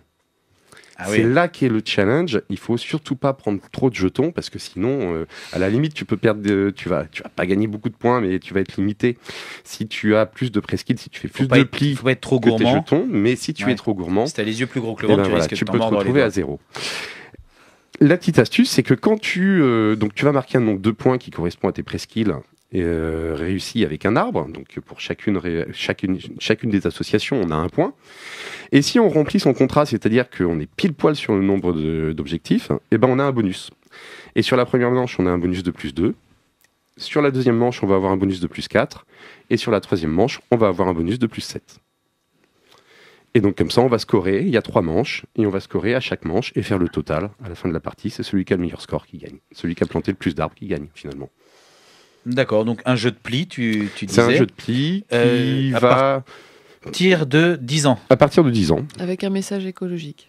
Avec un petit message écologique, un petit message poétique. C'est des éléments de la nature. C'est quand même assez joli. Et ça vient renouveler vraiment tous ceux qui sont fans des parties de tarot, des parties de belote en famille ou entre amis. Ça vient renouveler ce plaisir-là. Parce qu'on est sur une sorte d'hybride de jeu entre le tarot, la belote de comptoir. Voilà, c'est pas vraiment comme le Roi des Nains, si vous voulez. Le Roi des Nains qui est un jeu aussi de pli, ouais. Où là, la règle va changer à chaque tour. Là, ça vient encore renouveler le genre. La particularité qui fait que ça renouvelle le genre, il y en a 2 en fait. La première, c'est que en fait, les atouts évoluent au fur et à mesure de la partie, parce que les cartes engagées pour les arbres, on va les mettre dans les tableaux des atouts. Et donc, quand il y a une majorité quelque part, là, ça va être la terre, par exemple, qui a 3 cartes de terre, il n'y en a qu'une dans les 2 autres élémentaires, ça va passer à l'atout terre. Quand il y a égalité, on prend l'atout qui est le plus à gauche. D'accord. Voilà. Entre 2 égalités, on prend celui qui est le plus à gauche. Et ça, c'est interchangeable entre chaque partie. Et la deuxième particularité, c'est que le contrat est évolutif au fur et à mesure pendant même la partie. Tu fais pas un contrat en tout début de partie en te disant je vais faire tant de plis. Tu peux réajuster ton contrat pendant la partie. Tu peux en enlever. Non, tu peux pas en enlever. Tu peux en ajouter. Tu peux en ajouter. Ah oui, parce que sinon je trouvais ça un peu facile. Et tu peux aussi mettre 0, c'est-à-dire que tu vas prendre l'engagement. Vu qu'il n'y en a qu'un qui peut le faire pendant le tour, donc les autres vont être obligés de jouer le pli. Et là, du coup, tu vas bloquer les autres pour pouvoir aller prendre des nouveaux contrats. Donc il y a beaucoup d'interactions, c'est très malin et c'est assez vicieux comme jeu. Donc, comme tu disais, un jeu de pli qui renouvelle un petit peu le genre. Donc, moi, je sais qu'à l'époque du lycée, on jouait beaucoup aux cartes. Dès qu'on avait une heure de perm, on sortait, paf, on tapait le carton, on jouait à des jeux traditionnels, que ce soit tarot, belote, trou-duc, choses comme ça. Et c'est une bonne occasion aussi de changer un petit peu de tous ces jeux, d'avoir un palliatif et de varier, de se dire tiens, un petit jeu, une petite nouveauté. Eternity, donc tu l'as dit. Eternity de Black Rock Games et de Cyril Blondel et Jim Trava. Merci beaucoup Yann. 15 €. Ça va. Voilà, en plus c'est pas très cher. Ça va. Et puis comme tu l'as dit tout à l'heure, quand tu avais une particularité, il y en avait 2, on dit la particularité. On y met un S, c'est bien ça, je me trompe pas. J'ai oublié mon bic rouge ce soir. Ah mince. Bon, on va faire notre deuxième pause musicale de la soirée, justement en écoutant Black Briar qui va nous chanter Until Eternity dans le milieu scolaire. Donc on a compris qu'il y avait eu un jeu de rôle, que tout était parti un peu de la lecture, d'une lecture qui avait donné cette envie d'aller un petit peu plus loin et de travailler là-dessus. Est-ce que quand les différents projets se sont montés, que ça soit le jeu de rôle ou ton projet, Mathilde, est-ce que vous avez rencontré, est-ce qu'il y a eu des problèmes, est-ce qu'il y a eu des freins, est-ce qu'il y a eu des barrages en fait à la mise en place de ces projets? Que ça soit en interne, que ça soit de la part des élèves, que ça soit de la part de la hiérarchie, des parents, on pourrait imaginer plein de choses. C'était reçu comment ce projet? Très bien. Enfin, moi, je suis un peu toute seule dans ma boutique aussi. Quand tu fais ça, t'es pas forcément obligé de rendre compte de ce que tu fais. Les élèves étaient super enthousiastes. Et j'ai pas présenté non plus à la direction quoi que ce soit de ce que je faisais. D'accord, t'es quand même assez libre de. Voilà, c'est ma liberté pédagogique de faire ça. Après, c'est sûr que c'est un choix sur le plan notamment chronophage. C'est un choix. Je libère des heures rien que pour ça. Après, pour moi, je travaille quand même des compétences très variées. Donc, je remplis mon contrat. Enfin, c'est des compétences rédactionnelles, des compétences de recherche, des compétences de savoir poser une question, savoir. Il n'y a aucun problème à justifier en fait d'utiliser le jeu comme un outil pédagogique. Moi, j'y vois non, absolument pas. Et puis de toute façon, on m'a jamais demandé non plus de le justifier personnellement. Bah, ça aurait pu. Enfin, moi, Ça je aurait sais pu, que le jeu de rôle, par exemple, enfin, moi, quand j'étais joueur de jeu de rôle et j'étais lycéen, on était encore dans la légende urbaine que, en fait, quand on jouait à un jeu de rôle, on allait devenir un serial killer. Et ça véhiculait sérieusement cette image, et même, je pense, au niveau des enseignants à cette époque. Et ça remonte. Mais en même temps, si tu n'avais pas tué tous ces gens aussi dans la cour, Voilà. bah, Non, par contre, tu peux peut-être avoir chez certains collègues un regard un peu condescendant sur ce que tu peux faire, dans le sens où, bon, bah voilà, nous, c'est sérieux, et chez elle, ça l'est moins, quoi. Ouais. Mm. C'est ça, en fait. C'est plus le regard, peut-être, de collègues qui peuvent être un petit peu réfractaires à la chose, quoi. Ouais, mais ils y connaissent rien, c'est pour ça. Ça doit être pour ça. il faut les inviter à venir jouer. Les élèves ont tous, tout de suite, été partants. Il n'y en a pas aussi qui ont été un peu réfractaires, du style « Ah, mais c'est bon, jouer, c'est pour les bébés, on n'est plus des gamins. » Oh non. Puis bon, ils sont en 6e, hein, ils sont encore dans l'âge intermédiaire entre l'adolescence et l'enfance. En général, t'as les yeux qui pétillent et puis t'as tout gagné, quoi. Quoi, on va pas faire du français, on va jouer? Ouais. Alors, en ce qui concerne la partie de jeu de rôle, il n'y a pas eu de problème pour la mettre en place. C'est vraiment le collègue qui a tout géré. C'est-à-dire que moi, là-dedans, je suis intervenu pour concevoir le système de jeu, pour discuter avec lui et pour là-dessus. On n'a pas discuté avec la direction au départ. C'est-à-dire que la seule chose, ça a été de trouver 2 heures. Alors, ça tombait bien parce qu'il avait 2 heures, une classe de 5e à suivre un mercredi matin. Et ces 2 autres heures de cours, c'était l'autre classe de 5e. Donc, il a simplement fallu réserver le CDI. Ce qui fait qu'on a été les seuls à l'occuper pendant ce laps de temps, puis qu'il fallait pas mal de tables, il fallait de l'espace. Et après, la chance qu'on a eue, c'est qu'on a une documentaliste qui est très impliquée dans tout ce qui est littérature de l'imaginaire. Moi-même, je suis aussi très impliqué par le biais d'associations dans ce domaine-là, donc il est tout de suite venu nous voir pour avoir du renfort. Il ne pouvait pas mener ça seul. Une autre collègue de français qui n'avait pas lu le livre non plus au départ, donc il l'a lu pour cette raison-là, et qui a été enthousiasmé par le projet. Donc on a mené ça de notre côté. Les élèves ont marché tout de suite, parce que vu que ils les avaient déjà bien accrochés, c'est-à-dire qu'ils étaient déjà à fond dans les runes, dans la psychologie des personnages, ils avaient étudié le livre de fond en comble, ils étaient en train de commencer à faire des exposés dessus, donc ils étaient vraiment dans l'univers. Donc à partir du moment où on leur a proposé cette expérience, ils ont marché tout de suite. Et je sais qu'il a discuté après coup de cette expérience avec la direction, qui s'est montrée également particulièrement enthousiaste. Après, il ne faut pas caricaturer, on ne passe pas notre vie à faire du jeu de rôle avec les élèves, et ça, la direction le sait très bien. C'est différent de dire, voilà, on passe 2 heures dans l'année à faire ça, plus 1h30 de présentation, sachant que le programme est quand même bouclé, donc ça ne leur pose pas du tout de problème. Eux, ce qu'ils voient, c'est que les élèves sont enthousiastes, les parents sont contents parce que les élèves rentrent à la maison en étant enthousiastes, en parlant de livres, voire pour certains en demandant est-ce qu'on achète la suite. Donc il y a pas de. C'est pour ça. Pour moi, c'est pas ne pas travailler. Même si la personne avait mis, je sais pas moi, tous les mercredis matins de l'année à mettre en place son projet, c'était pas du temps perdu. Si on arrive à donner envie d'aller plus loin ou de continuer ou réveiller quelque chose chez quelqu'un, c'est à mon sens pas du temps perdu, quelle que soit l'étincelle qu'on allume, quoi. Non, puis on a quelque chose en commun, le collègue et moi-même, sur ce point-là, c'est que la chose la plus importante, c'est de les ouvrir à l'imaginaire. À partir du moment où ils travaillent leur imagination, où ils travaillent le côté théâtral, où ils travaillent les dialogues, ou quand ils lisent un livre, non seulement ils suivent le scénario, mais ça les pousse à rêver sur que serait-il passé si, ou si on allait de l'autre côté du chemin, si on allait plus loin, si on voyait ce qui se passait là, ou ça les amène à se poser des questions sur l'univers. Lorsqu'ils ont conçu leur scénario, ils se sont dit, mais au fait... Ils ont regardé la carte, mais il y a quoi là? Qu'est-ce qu'ils utilisent comme monnaie? Comment ça fonctionne? Ils mangent quoi? Comment ça se passe? D'ailleurs, est-ce que pour certains c'était difficile cet exercice d'imagination? Alors la partie la plus difficile, c'était vraiment pour les maîtres du jeu, parce que eux, il fallait qu'ils conçoivent ce scénario. Donc là, le niveau des élèves est vraiment rentré en compte entre ceux qui arrivaient avec leurs cartes qu'ils avaient déjà prévues. Le problème qu'ils ont eu pour beaucoup, c'est qu'ils avaient prévu trop court. Donc, il a fallu qu'ils gèrent, qu'ils improvisent la suite du scénario pour le moment. On a eu 1 ou 2 élèves qui ont eu plus de difficultés. Dans ces cas-là, on est venu en renfort pour leur mettre le pied à l'étrier. Et il a fallu qu'ils jouent avec l'inattendu. C'est-à-dire qu'ils avaient un système basé sur des dés de 100, où à chaque fois, ils avaient donc une chance sur 10 à peu près de faire un échec critique qui allait vraiment modifier la situation. Et donc on leur avait appris à scénariser ça, à surjouer. Et ça permettait de voir aussi les personnalités entre ceux qui ne voulaient surtout pas mettre en difficulté leurs joueurs et qui frémissaient à chaque fois qu'ils lançaient le dé, ou les sadiques notoires qui égorgeront des chats noirs dans les cimetières dans quelques années. Mais globalement, ça s'est bien passé. Et c'est vrai que le simple fait qu'ils nous demandent des compléments sur les règles, qu'ils nous posent parfois des questions sur comment aller plus loin, ça faisait plaisir. Et moi, à partir du moment où je vois un élève en 5e qui ouvre Le Seigneur des Anneaux, je suis ravi de toute façon. C'est une réussite.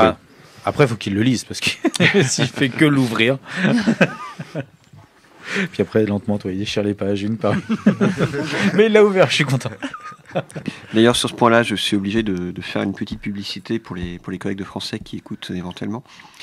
Pour ce qui est du Hobbit et du Seigneur des Anneaux, on a travaillé sur la nouvelle traduction, parce que l'ancienne était beaucoup plus difficile d'accès pour les élèves. Et il y en a une qui est sortie récemment, qui est beaucoup plus fluide, et ça a facilité aussi la tâche. Non, c'est pas la version abrégée. Oui au Mordor, c'est pas celle-là. Oui au Mordor. Non, c'est une version qui est beaucoup plus proche du texte anglais, justement. Mais j'allais dire, parce que justement, le Seigneur des Anneaux, il est quand même assez balèze à lire. Donc, costaud pour des élèves de 5e, c'est quand même un mais peut-être que l'introduction par le Hobbit permet aussi peut-être donne envie d'aller plus loin. Avec la nouvelle traduction, en 6e, 5e, le Hobbit reste très facile d'accès. Après, le Seigneur des Anneaux, c'est évident qu'il faut un niveau de lecture plus poussé. On en a qui sont capables de le faire bien plus jeunes. Pour d'autres élèves, ça va être difficile. Ouais. Et qu'on ne peut pas étudier décemment, à mon avis, le Seigneur des Anneaux en classe de 5e. Par contre, des bons élèves, ou même des élèves moyens qui ont accroché, sont capables de passer à ça ensuite. Je voudrais, parce qu'on a Alexis autour de la table, et je voulais lui demander, parce qu'il est professeur de PS, donc on a vu qu'à travers le français, l'histoire, on arrive à raccrocher. Est-ce que dans le sport, est-ce que dans le PS plutôt, on arrive aussi à utiliser des moyens comme ça un petit peu ludiques pour donner envie aux élèves ? Alors oui, mais pas à travers le livre de Décathlon, on va dire. Non, on peut se servir justement aussi de choses comme ce qui se fait déjà, donc en scolaire, le Quidditch. Donc on va mélanger le jeu, les activités. Alors le Quidditch, c'est quoi ? Donc c'est le jeu de Harry Potter, c'est bien ça. Ouais. Et ce qui se fait du coup en scolaire, où ils refont totalement dans les mêmes conditions, sauf qu'ils volent pas, malheureusement. Le jeu, donc là où ils arrivent à lier c'est tous les élèves, on va dire, qui ont construit l'activité, et ils arrivent aussi à développer des compétences qui sont plus d'ordre physique. Et donc voilà. Donc on se sert encore d'un élément, d'un univers connu, de quelque chose qu'ils se sont appropriés et qu'ils ont aimé, en fait, pour l'extrapoler et pour pouvoir s'en servir. Exactement. Et ce qui pourrait se faire dans un sens, du coup, ce serait peut-être partager le PS avec d'autres disciplines, parce que le collectif, nous, on connaît, l'esprit, on va dire, de cohésion, etc. Se servir, du coup, d'autres références pour profiter des compétences un peu de chacun, que tout le monde puisse se sentir à l'aise dans ce qu'il fait, que ce soit physique, intellectuellement, etc., quoi. Et partir sur une création d'un nouveau jeu, oui, mais cette fois où on va utiliser plein de petites billes, on va dire, sur chacune des disciplines. Oui, d'autant que ça peut t'amener à faire l'élaboration de règles, en fait, règles du jeu, je trouve que c'est super important. C'est ça, en fait, moi, tout de suite, quand je vous entends parler d'un truc comme ça, j'ai l'imagination qui déborde, et je vois parfaitement une adaptation un jeu de figurines, par exemple, sur un sport qu'ils inventeraient avec les règles de sport, avec le prof de PS, on écrit les règles avec le prof de français. Comme Yu-Gi-Oh! Non, mais tu vois, sur quelque chose de... Non, mais c'est ça. Oui, si on évitait les wargames, ce serait peut-être intéressant quand même, parce que sinon on appelle ça une guerre mondiale, les enfants, sans vouloir... Oui, tu voulais poser une question ? Absolument pas. Ah bon, je croyais, excuse-moi. Oui. Et donc du coup, quand j'entends ça, je rebondis sur Mathilde. Tu parles de jouer ensemble finalement, d'être ensemble pour pratiquer une activité. En français, on travaille plutôt dans son coin, généralement, par rapport au texte, on lit son livre. Est-ce que ça donne une nouvelle dimension à ta discipline ? Oui, tu veux dire que la lecture, par définition, c'est quelque chose d'hyper personnel. Donc ça permet... un peu plus, mais même si on peut le transgresser, on peut aller plus loin. Mais ça permet justement, via ces activités-là, de faire vraiment une activité de partage et même de transmission d'un univers qu'on a aimé, quoi. Mais oui, mais après voilà, enfin je pense qu'aujourd'hui de toute façon les pédagogies actuelles nous encouragent fortement, et moi ça me motive vraiment à faire travailler les élèves en collaboration, parce que de toute façon ils seront amenés à travailler en collaboration plus tard, donc il faut qu'ils apprennent maintenant à travailler ensemble. Est-ce qu'on met pas le doigt finalement sur une nouvelle méthode? Nouvelle, je ne sais pas vraiment. C'est-à-dire que les travaux du groupe, ça a toujours existé. Malheureusement, on est obligé de garder ça exceptionnel pour des raisons de temps. C'est-à-dire qu'un travail de groupe, ça prend plus de temps qu'un cours classique. Et donc, on n'a pas toujours l'occasion d'en faire. Mais c'est vrai que le côté exposé, travail collaboratif, ça a toujours existé dans l'enseignement. Après, là, avec le jeu, on arrive parfois à des pratiques qui sont un petit peu différentes. Mais lorsque j'étais élève, j'ai déjà arrivé d'avoir des travaux par vidéo ou par le cadre d'exposés qui sortaient aussi de l'ordinaire. Malheureusement, ça sort de l'ordinaire parce quand on a une classe de 30 élèves, on peut difficilement les mettre en groupe tout le temps pour avancer. Ouais, pour permettre d'aller au bout, de faire que ça. Alors, bon, ça permet quand même à des élèves qui sont pas du tout scolaires de se révéler et de montrer des capacités insoupçonnées. Enfin, je trouve que puis même, enfin, ça permet aussi de réguler l'hétérogénéité d'une classe. En fait. C'est ça, comme tu l'as dit tout à l'heure, ça permet de rebrasser un petit peu tout ça, et que certains qui étaient à l'aise se retrouvent en difficulté sur certaines choses, que d'autres rattrapent un petit peu le niveau. Et... Exactement. Les élèves qui sont plus dans l'écrit vont préférer être dans la rédaction. Ceux qui sont plus créatifs vont être plus dans le dessin. Enfin, je trouve que c'est... Ouais, donc il va falloir vraiment un travail, une cohésion d'équipe pour scinder tout ça. Après, il faut leur apprendre aussi la distribution des tâches, parce qu'il y a ceux qui veulent les autocratiques, l'écoute, la critique aussi, c'est pas facile. Et la création de jeux est intéressante dans notre matière, parce que lorsqu'en histoire, ils ont travaillé sur un sujet, que ce soit sur l'esclavage, sur le commerce et autres, lorsqu'ils doivent créer un jeu à partir de ça, ce qui est un projet dont on a déjà parlé, c'est intéressant parce que ça les amène à synthétiser.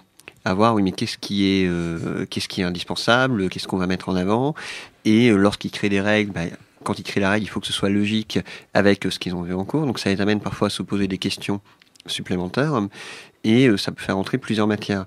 Après, c'est quelque chose qu'on a déjà abordé entre plusieurs collègues.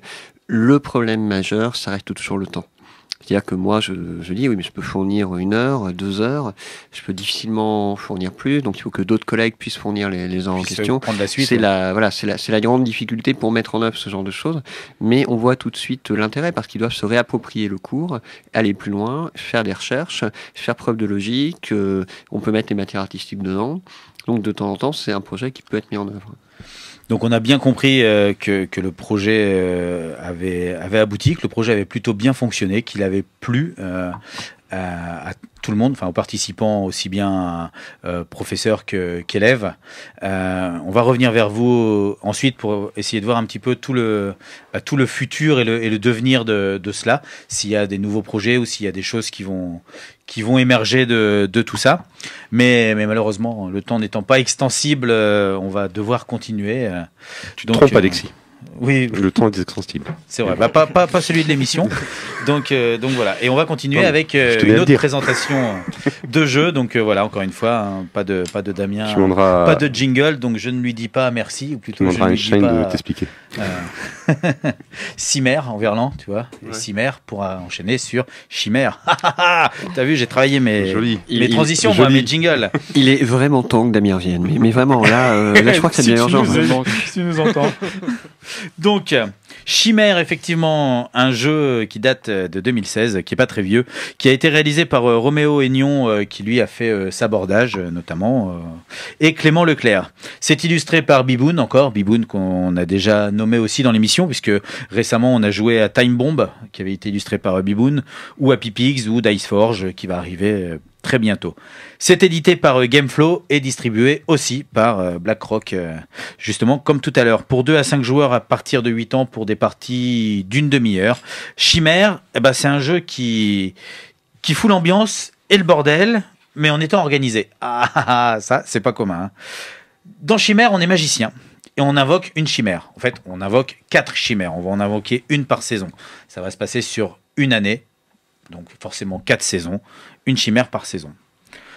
Au début, on va tirer le thème du concours. On tire des thèmes au hasard. Et puis, par exemple, on sait que pour le printemps, il faudra une chimère un petit peu plus agressif et un petit peu plus mignonne. Ça va être les thèmes récurrents. Pour l'été, il faudra d'autres choses. Ça va être le muy caliente. Ouais, voilà, le truc qui fera que notre chimère sortira un petit peu de l'ordinaire. Ça va nous donner un petit peu les directives de création. Ensuite, tu vois, par exemple, l'écrou, ça va être l'agressivité. On a la beauté, on a le poids, on a la protection ou la vitesse. C'est toutes les caractéristiques qui vont être propres, voilà, à notre chimère. Après, maintenant, on va passer au bordel. On a tous devant nous une pile qui représente une pioche des différentes parties de chimère. Alors, en fait, il y en a 3. On a l'arrière, l'avant et la tête. Donc, comme il y a 40 chimères différentes, ça fait des belles piles devant tout le monde. Elles sont toutes sur la face mouton. La première chimère, c'est un mouton. Donc, ça écrit mouton, M-O-U-T-O-N. Tout ça découpé en avant, arrière et tête. Et les moutons, ça vaut rien. C'est des chimères qui valent que dalle. Elles ont aucun symbole, elles ont aucun point. Ça fait moins rêver un mouton comme chimère. Exactement. Et donc, première phase, là, on va piocher et on va poser. Tac. On pose chez nous, si on pense que ce qu'on a tiré, parce que derrière la face de la mouton, on a des chimères là, qui vont représenter soit un arrière de sanglier, de taureau, de poulpe, de méduse, de ce que tu veux, plein de trucs, mais du coup, il va y avoir des symboles. Soit 3 crocs, c'est-à-dire que notre chimère sera plus agressive, ou alors elle aura plus de protection, plus de beauté. Et donc, si on pense que, par exemple, au printemps, ça peut nous aider parce que le thème, c'est l'agressivité, et que là, j'ai plein de crocs, je la pose chez moi. Je repioche. Si je vois que là, ça va, non, ça apporte que des trucs qui sont pas en adéquation avec les demandes, je la pose chez le voisin. C'est la partie un peu bordel, c'est la phase recherche. Je pose chez les uns, chez les autres, chez moi, les autres vont poser chez moi, chez eux, tac, tac, tac. Quand tous les plateaux sont pleins, là, on passe à la deuxième phase, qui est la phase création. C'est-à-dire que là, on a le temps d'un sablier, on retourne un sablier de 30 secondes, on regarde notre propre plateau et on essaye de refaire des chimères à peu près en adéquation avec les demandes par rapport à ce qu'on a. On se dit, bon, si je déplace ça là, ça peut peut-être aller. Si je la mets ici, vers le printemps, j'aurai un truc qui va, d'accord, je perds quelques cœurs, mais ça me permet d'en gagner ici. Donc là, j'ai 30 secondes pour créer mes 4 chimères. Question, parce qu'il y a peut-être quelque chose que j'ai loupé. On a tous, du coup, autant de têtes que de corps que d'arrière, ou alors tu spammes quelqu'un en lui mettant que des têtes. On a tous autant de corps et de têtes que d'arrière. D'accord, oui, parce que sinon... C'est-à-dire qu'on a 4 possibilités, 4 chimères, une par saison. Quand notre chimère est pleine, tant pis, la personne ne peut plus en poser. Et il n'y aura qu'à la phase création que nous, on pourra éventuellement les bouger, les intercaler entre elles. Mais à aucun moment, pendant cette phase-là, on ne pourra en remettre chez les autres ou en repiocher. On doit se débrouiller avec ce qu'on a face à nous. Et puis après, à la fin du sablier, à la fin de ces 30 secondes, on passe à la phase compétition. Et là, on va comparer nos chimères saison par saison. Tiens, ici, il fallait le thème récurrent, c'était l'agressivité. Moi, j'ai 2 crocs. Yann, en tout, il en a 6. Bon, ok, peut-être que c'est lui qui va gagner sur le concours du printemps. Sur cette saison-là. Exactement. Ouais. Si une chimère a 2 éléments identiques, par contre, tu as 2 fois du bleu. Je vois que tu as 2 fois l'élément requin. Ça, pour une chimère. Non, tu as dû merder quelque part. Tu prends un des 2 éléments et tu le retournes face mouton, s'il te plaît. Tu sais, la face qui vaut rien, là, dont on a parlé au début, qui a rien du tout dessus. Tu vas perdre des points. Tu n'avais qu'à faire attention quand tu créais ta chimère. Espèce de magicien de pacotille. D'accord, donc tu peux te retrouver comme ça avec une tête de lion, une exactement, scorpion, si tout le monde te fout des trucs mouton. et que tu dis, mais j'ai. Exactement. Et ça donne justement, avec 40 chimères différentes, comme je l'ai dit, ça donne un bordel donc géré. Ça donne des grosses fun de délire, parce qu'effectivement, quand tu as une partie de taureau, une partie de requin, une partie de mouton, ça donne toujours des chimères ultra délirantes, ultra fantaisistes, ultra différentes. Donc voilà, c'est des créations uniques et extraordinaires. C'est un jeu qui s'explique en 30 secondes, qui se joue, on dit, en une demi-heure, auquel on revient facilement parce que comme on s'est pris une bonne barre de rire, on n'a qu'une envie, c'est de recommencer pour voir les chimères qu'on va pouvoir créer, en espérant toujours gagner des points. Mais même quand on n'en gagne pas, finalement, on se marre quand même. Et les illustrations, c'est comment? C'est plutôt sombre, plutôt comique, plutôt poétique Alors les illustrations, ça représente comme... je dirais, alors c'est pas vraiment un squelette, mais comme si tu avais l'animal vu de côté et un peu à la découpe. Ça je visualise, mais je veux dire le style en fait artistique, c'est plutôt humoristique, c'est plutôt. Non, en fait c'est plutôt alors sur le. sur l'ensemble du plateau, on va dire, c'est plutôt cartoon. Mais sur les chimères en question, c'est vraiment comme un filigrane doré tout est fait pour que ça s'imbrique. C'est-à-dire que le corps de requin et le corps de mouton ou le corps de taureau, qu'à chaque fois, tout se suive. Donc on ne peut pas se permettre trop d'extravagance. Ça crée vraiment une silhouette. Voilà. Donc Chimère, un jeu de Roméo Aignan, Clément Leclerc. Édité par Gameflow et distribué par Black Rocks. Voilà, c'est un jeu de combinaison, quoi, en fait. Il faut faire les meilleures combinaisons possibles. Et c'est vraiment, vraiment fun, quoi. Et tu peux y jouer, si t'enlèves la notion de sablier, de temps, qui est rigolo avec les adultes, mais du coup, c'est rigolo de jouer tous ensemble, là, sur les 30 secondes et tout, ça, c'est drôle. Oui, mais quand j'y joue avec mes filles, du coup, je leur laisse un peu plus de temps parce que la réflexion est pas la même. Mais ça leur plaît bien quand même de se dire que tiens, je t'ai foutu plein de crocs alors qu'il en fallait pas et qu'il fallait que des petits poids parce que là il faut du surpoids. Donc elles comprennent bien quand même le principe. Du coup, c'est pour ça. À partir de 8 ans, vraiment, voire en delà si on l'adapte un petit peu. Chimère, c'est du jeu qui va plaire à tout le monde, à toute la famille. Et tu l'as peut-être dit, mais c'est pour combien de joueurs ? J'ai dit c'est à partir de 2 jusqu'à 5 joueurs. D'accord, merci. Mais de rien. Donc, après cette présentation, merci, Alexis. Mais de rien. Après cette présentation du jeu Chimère, on va passer à cette partie de l'émission qu'on fait pas forcément tout le temps, parce que ça dépend si on a des choses à présenter. Des fameux en bref. Qui est la partie en bref. Ces jeux qui méritent pas une grosse chronique, mais qui méritent qu'on en parle quand même. Et là, j'ai même un habillage pour. Normalement. En bref, il y a par exemple le jeu Créo. Créo, c'est un jeu de 2016 aussi qui a été créé par Julien Protière, qui vient notamment lui de sortir le jeu Tchèque, qui est édité par Sweet November pour 3 à 6 joueurs à partir de 10 ans, des parties aussi d'à peu près une demi-heure. Alors là, on est dans le jeu coopératif. On va essayer de créer une planète à partir de rien.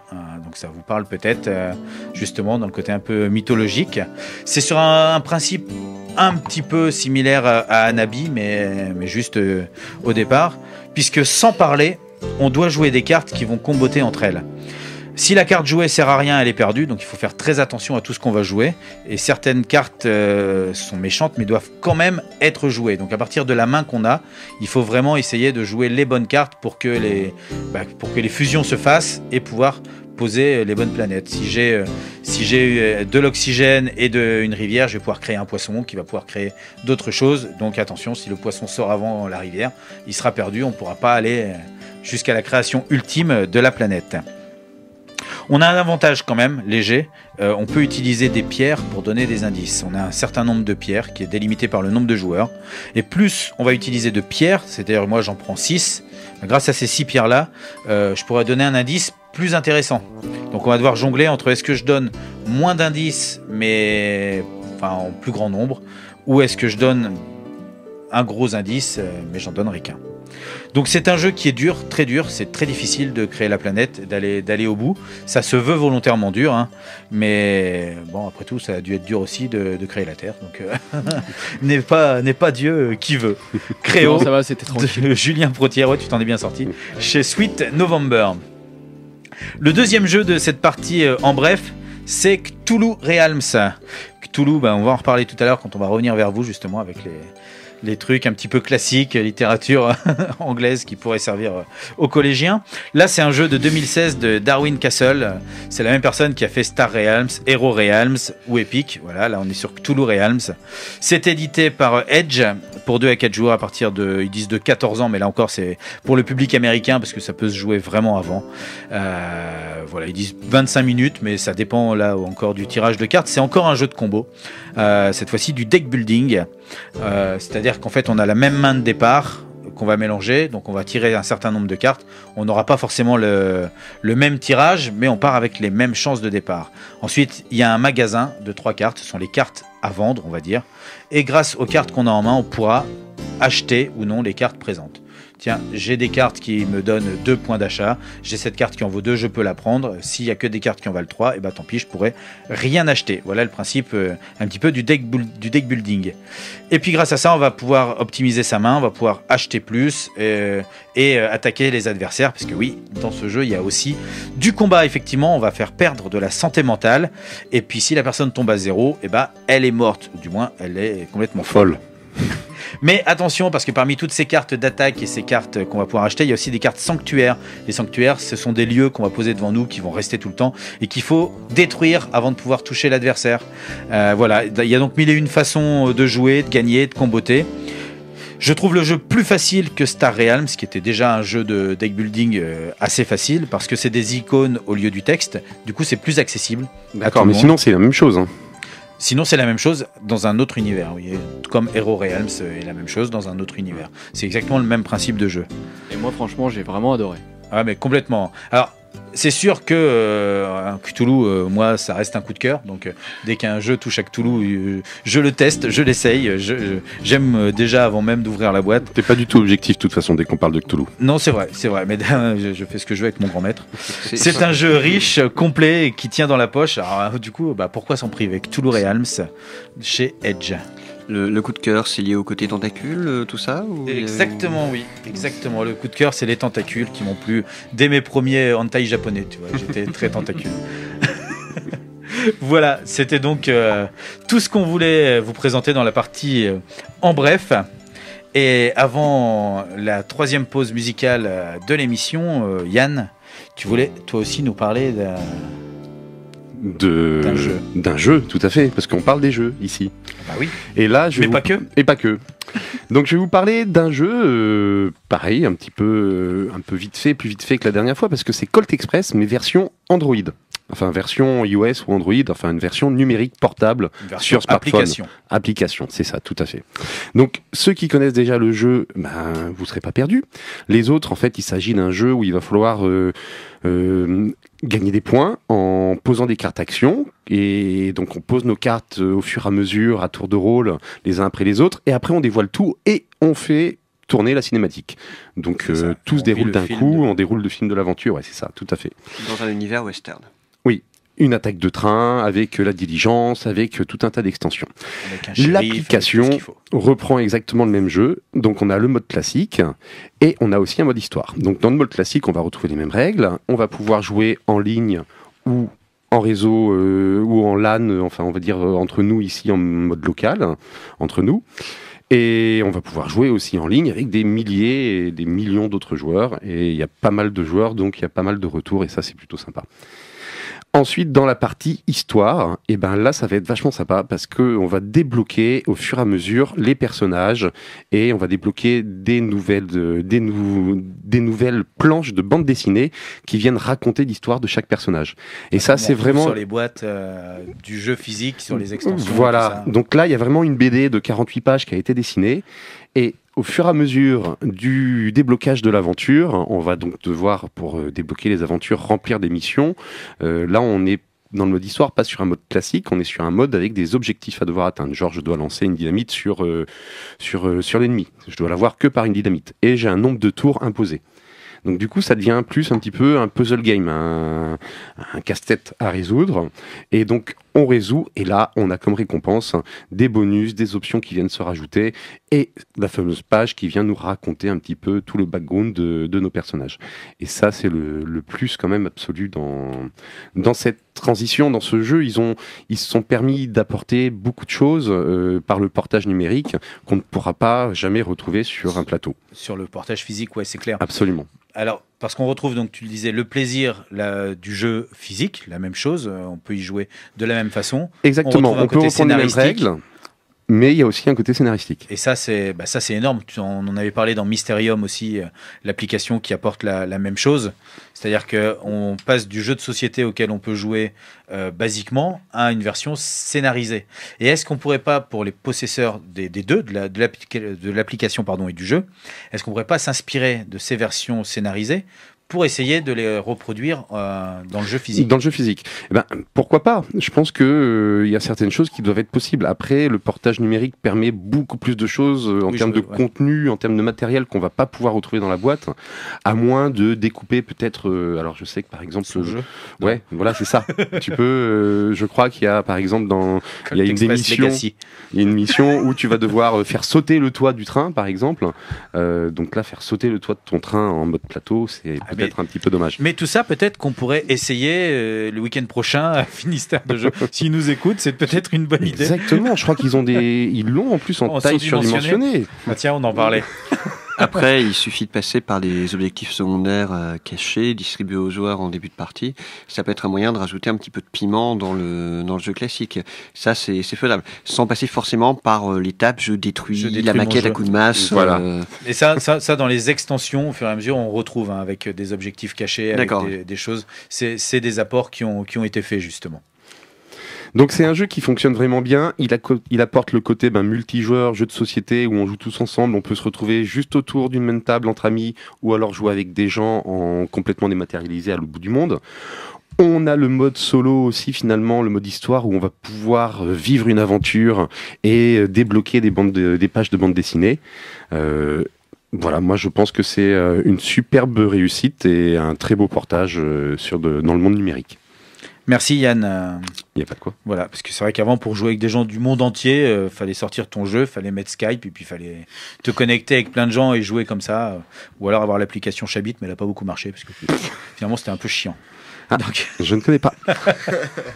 Donc on va faire la troisième pause musicale de l'émission cette fois-ci. Alors puisque tu nous as parlé de Colt Express, on va s'écouter Jamie Lydell qui chante Compass. Et pourquoi est-ce qu'on prend cette musique-là ? Parce qu'il n'y a rien qui sonne un petit peu cowboy ou indien là-dedans. Tout simplement parce que c'est la musique du jeu Red Dead Redemption. Des luttes et des plumes en direct les 2e et 4e lundis du mois sur Plume FM. Des luttes et des plumes, on est ensemble pour la dernière partie de l'émission, les dernières 20 minutes, le dernier quart d'heure, la dernière demi-heure, ça dépend quand vous nous prenez, mais en tout cas c'est maintenant. La plus triste partie d'ailleurs. La plus triste ? Mais non. Bah si, c'est parce qu'on se dit au revoir à celle-là. Mais pas encore. Là, on a encore une présentation de jeu et on a encore une partie invitée. Tu vois, il y a encore plein de choses à dire. Ah, cool. Tu me rassures quand même. Donc, je vais vous parler d'un jeu, un dernier jeu pour ce soir. Et cette fois-ci, surprise, comme c'est un jeu qu'on avait déjà préparé pour les autres émissions, mais qu'on n'a pas eu le temps de présenter, il y a un jingle. Damien est avec nous. Ouais. Ce soir, Deluxe vous plonge au cœur d'une soirée jeu de société presque comme les autres. Bon alors, je récapitule les scores une dernière fois. Les hyènes, 27 points sélectionnés pour la finale. Les chiens de prairie, 22 points sélectionnés pour la finale. Les dragons, 0. Vous ne pouvez pas rattraper les autres équipes, mais pour la beauté du jeu, on va terminer la partie. C'est au tour de dragon. Comment ça, une réclamation ? Bon bah voilà les nouveaux scores. Les hyènes, 0. Les chiens de prairie, 0. Les dragons, 32 points. Vous gagnez la partie. Encore une fois, bravo pour ce fair play. On voit bien que c'est dur de remporter la partie, surtout quand c'est au tour de dragon. Mais c'est peut-être parce qu'on vous a mal présenté le jeu. Alex, tu nous en parles un peu mieux ? Bien sûr, moi je vais vous parler de Tour de Dragon. Alors Tour de Dragon, c'est un jeu de 2016 de Carlo A. Rossi, qui a notamment sorti des jeux comme Alchemist, Galina City ou La Forêt Mystérieuse, récemment chez Yellow, qui est illustré par Christine Faust, qui est édité par ABBA. Donc oui, on va se pencher vers un public de plus jeune, puisque c'est un jeu accessible à partir de 5 ans, pour 2 à 4 joueurs, pour des parties qui sont très rapides, ça va entre 10 et 20 minutes. C'est un jeu tout simple, qui va mêler memory et adresse. Effectivement, on a déjà un superbe matos. Alors, chez ABBA, généralement, on n'est pas radin en matériel, puisque comme c'est pour des enfants, il faut que ça soit tout de suite joli, que ça soit tout de suite que ça capte l'attention et que ce soit très facilement préhensible ou des choses comme ça. Et puis pas comestible. Pas comestible, ouais. non. C'est important. Donc là, en fait, on a notre plateau de jeu. Sur notre plateau de jeu, on va avoir une grosse tour en relief. On a aussi des personnages qui sont en relief, qui représentent des bâtisseurs de différentes couleurs. On a un dragon qui est comme beaucoup de figurines jouées, qui est un vrai dragon en dur, on va dire, qui est accroché à une pierre par une ficelle. Ah, pourquoi ? Parce que vous vous souvenez de ces petits jeux que peut-être certains avaient petits, bébés, où il fallait tirer sur la ficelle pour éloigner la pierre du dragon. Et puis après, quand il tape des mains ou quand il fait quelque chose, il ramène la pierre en lui, il ramène la ficelle en lui et il rapproche la pierre de ses mains. Ben là, ça va être le même principe. On construit notre tour. En haut de cette tour, on pose un pion princesse qu'il va falloir aller délivrer. Pour aller délivrer la princesse, on va devoir construire un échafaudage. Et donc, on a une pierre qui est posée au pied du château. Cette pierre est reliée à un dragon non loin, par cette fameuse ficelle. Et donc, c'est là que va entrer en phase le memory. Je tire une tuile, tac, j'ai un personnage vert sur ma tuile. J'ai besoin, sur mon premier bloc qui est sur cette pierre, mon premier palier en bois, on va dire, j'ai une croix verte, je peux poser mon personnage vert. Si je trouve toutes les croix des bonnes couleurs, je peux poser un deuxième palier par-dessus, qui aura des nouvelles croix de couleurs. Et donc ainsi, je vais pouvoir monter au fur et à mesure mon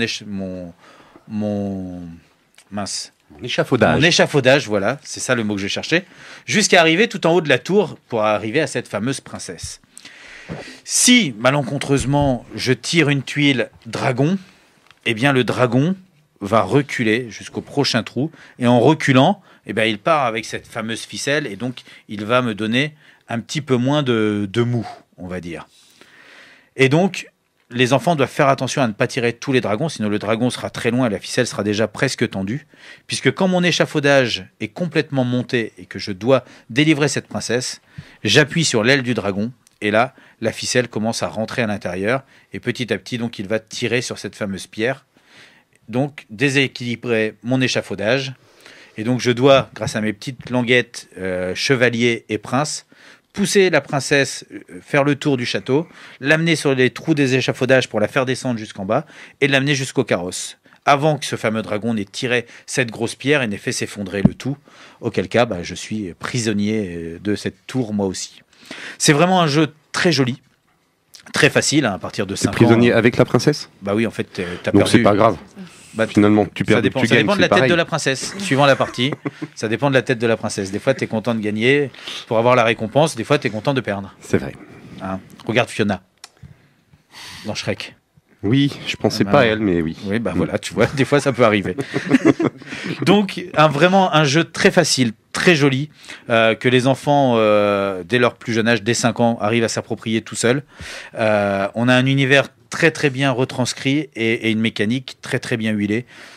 Ce dragon, en fait, qui va tendre cette corde petit à petit ou non, donc donner plus ou moins de temps. Le temps est représenté de façon très intelligente. Et voilà, enfin... Tu vois, il est extensible, le temps. Ouais, voilà. Chez les dragons, le temps est extensible. C'est donc un jeu à bas, tour de dragon. Si vous êtes des adultes, peut-être pas, mais si vous avez des enfants et que vous cherchez un jeu qui va marcher, fonctionner, qui vont ressortir et auquel ils ne vont pas se lasser parce que visuellement il est en plus magnifique, jetez-vous sur Tour de Dragon. Ça raconte une aventure un peu quand même. C'est ça, t'es à fond dedans. Exactement. Moi j'étais bercé par ce que tu me racontais. Non mais tout à fait, et quand t'as 5 ans, t'es vraiment maître de ton aventure jusqu'au bout. Avec ton petit pion, je te dis prince et chevalier, sortir la princesse, l'amener. Tu joues contre le temps, donc t'as vraiment une partie adresse, une partie memory. Ça joue sur tous les plans. Et voilà, que demander de plus à un jeu qui fait jouer sur. Le seul problème, ça pourrait être une princesse aussi qui livre un prince. Oui, j'y pensais pour mes nièces, ça les intéresserait le prince en détresse dans la tour, tu vois, plus. Ouais, mais ça arrive pas, jamais tu verras un prince en détresse. Stéréotype de genre. Ouais, c'est une bonne idée. Il faut vous lancer dans l'édition des jeux, je pense.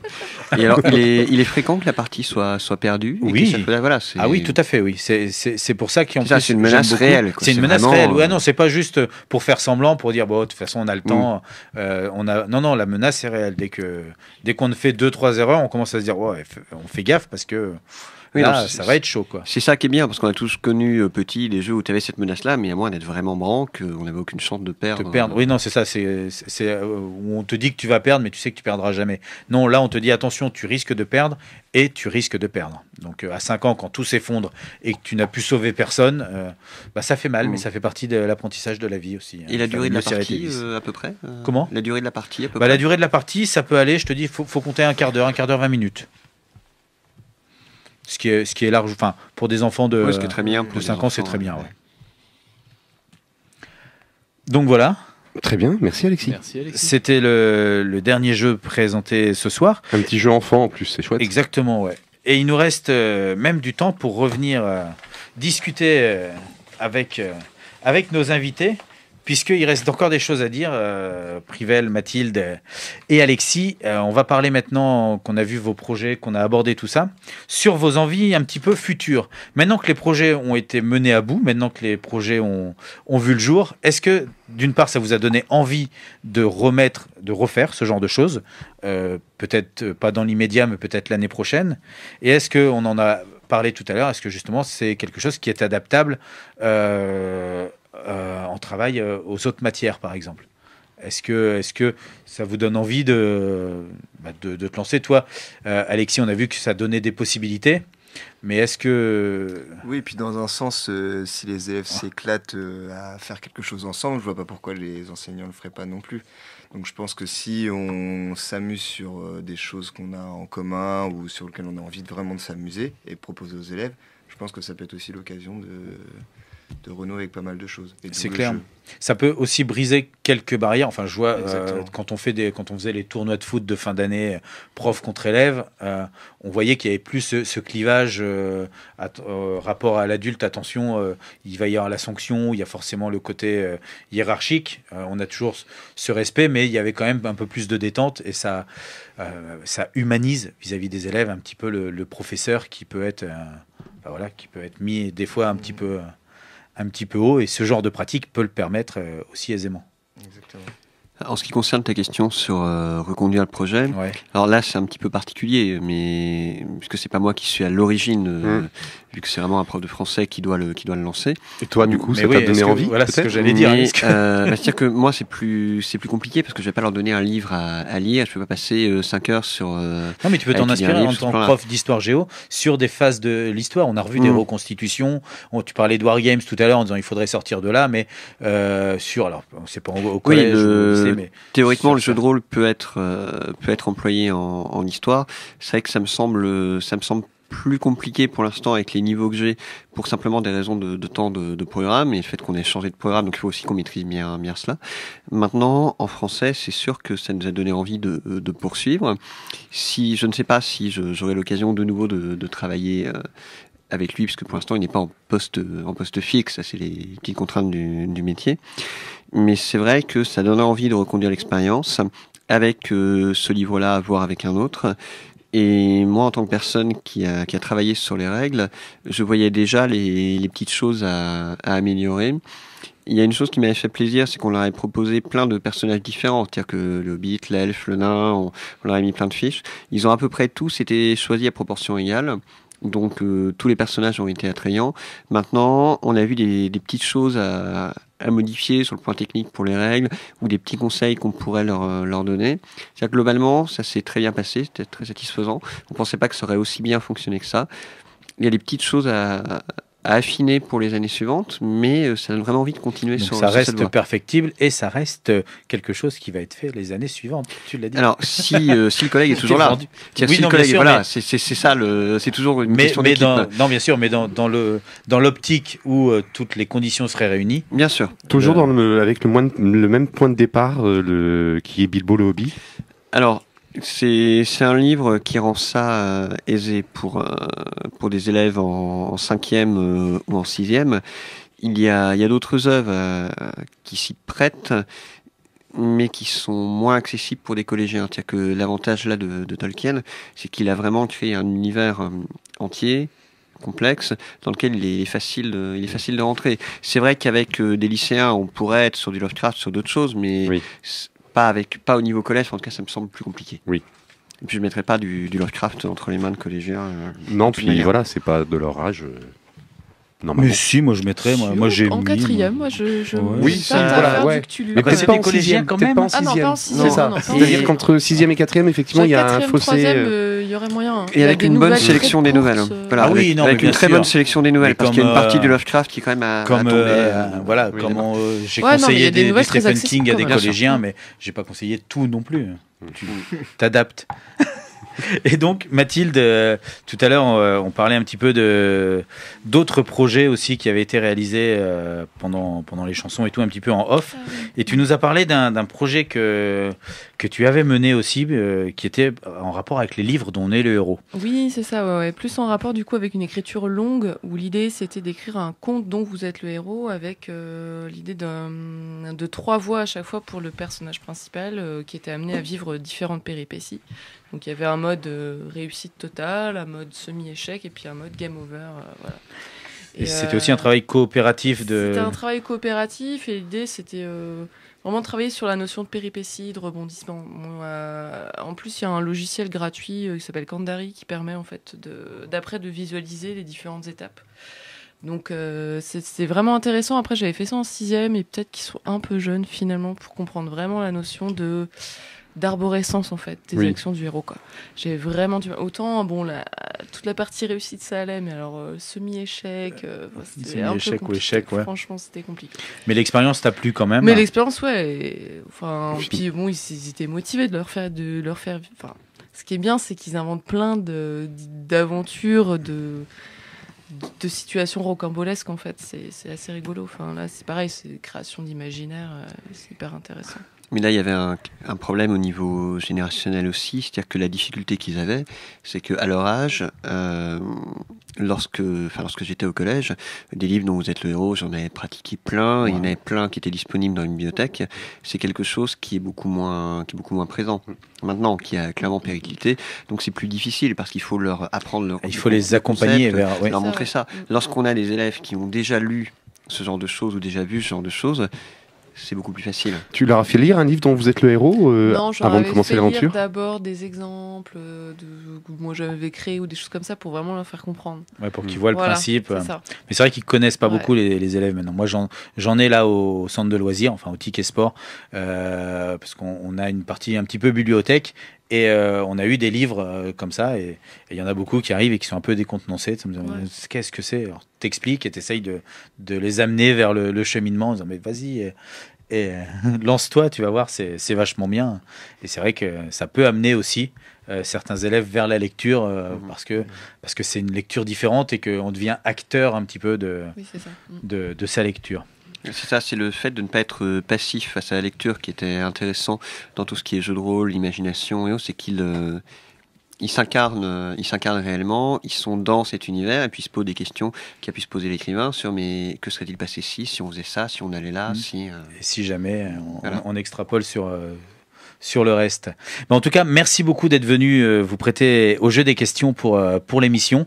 On a bien vu que c'était plein de projets qui avaient déjà abouti, que c'était plein de projets à venir et que c'était encore plein de projets à inventer pour apporter le monde ludique dans le monde scolaire. Mais puis ça montre l'importance du jeu. Si aujourd'hui ils trouvent une place dans l'école, c'est aussi la force de ce phénomène qui est le jeu de société. Et la richesse. Exactement. Rien qu'avec ce que tu as présenté comme nouveau jeu, il y a des jeux que j'ai envie de tester. Enfin, Chimère, même mais ça peut marcher, je pense, en classe, ça peut marcher carrément. Parce que, oui, voilà. Et dans la continuité, Chimère, en plus. C'est qu'on peut faire aussi en classe. Donc je pensais à ça quand tu parlais de mythologie tout à l'heure. Donc voilà, merci énormément aux auditeurs de nous avoir suivis. On vous donne rendez-vous donc vendredi prochain pour la rediffusion de 15h à 17h. On est toujours disponible sur la page Facebook de l'émission DLDP 56. Et puis, si vous voulez nous rencontrer, venez dans l'émission, parce que l'émission est ouverte au public, bien qu'en direct, ou alors venez le week-end prochain au festival Finistère de Jeux à Fouesnant, parce que on y sera aussi, et donc même si c'est pas pour nous rencontrer nous, mais pour voir tout le monde ou pour simplement jouer. En tout cas, nous on vous dit ciao, à bientôt, gros bisous, portez-vous bien, bonne fin de nuit et tout ce qui va avec. On va se quitter en écoutant Ziggy Marley qui va nous chanter Rapport à Tour de Dragon, Dragonfly.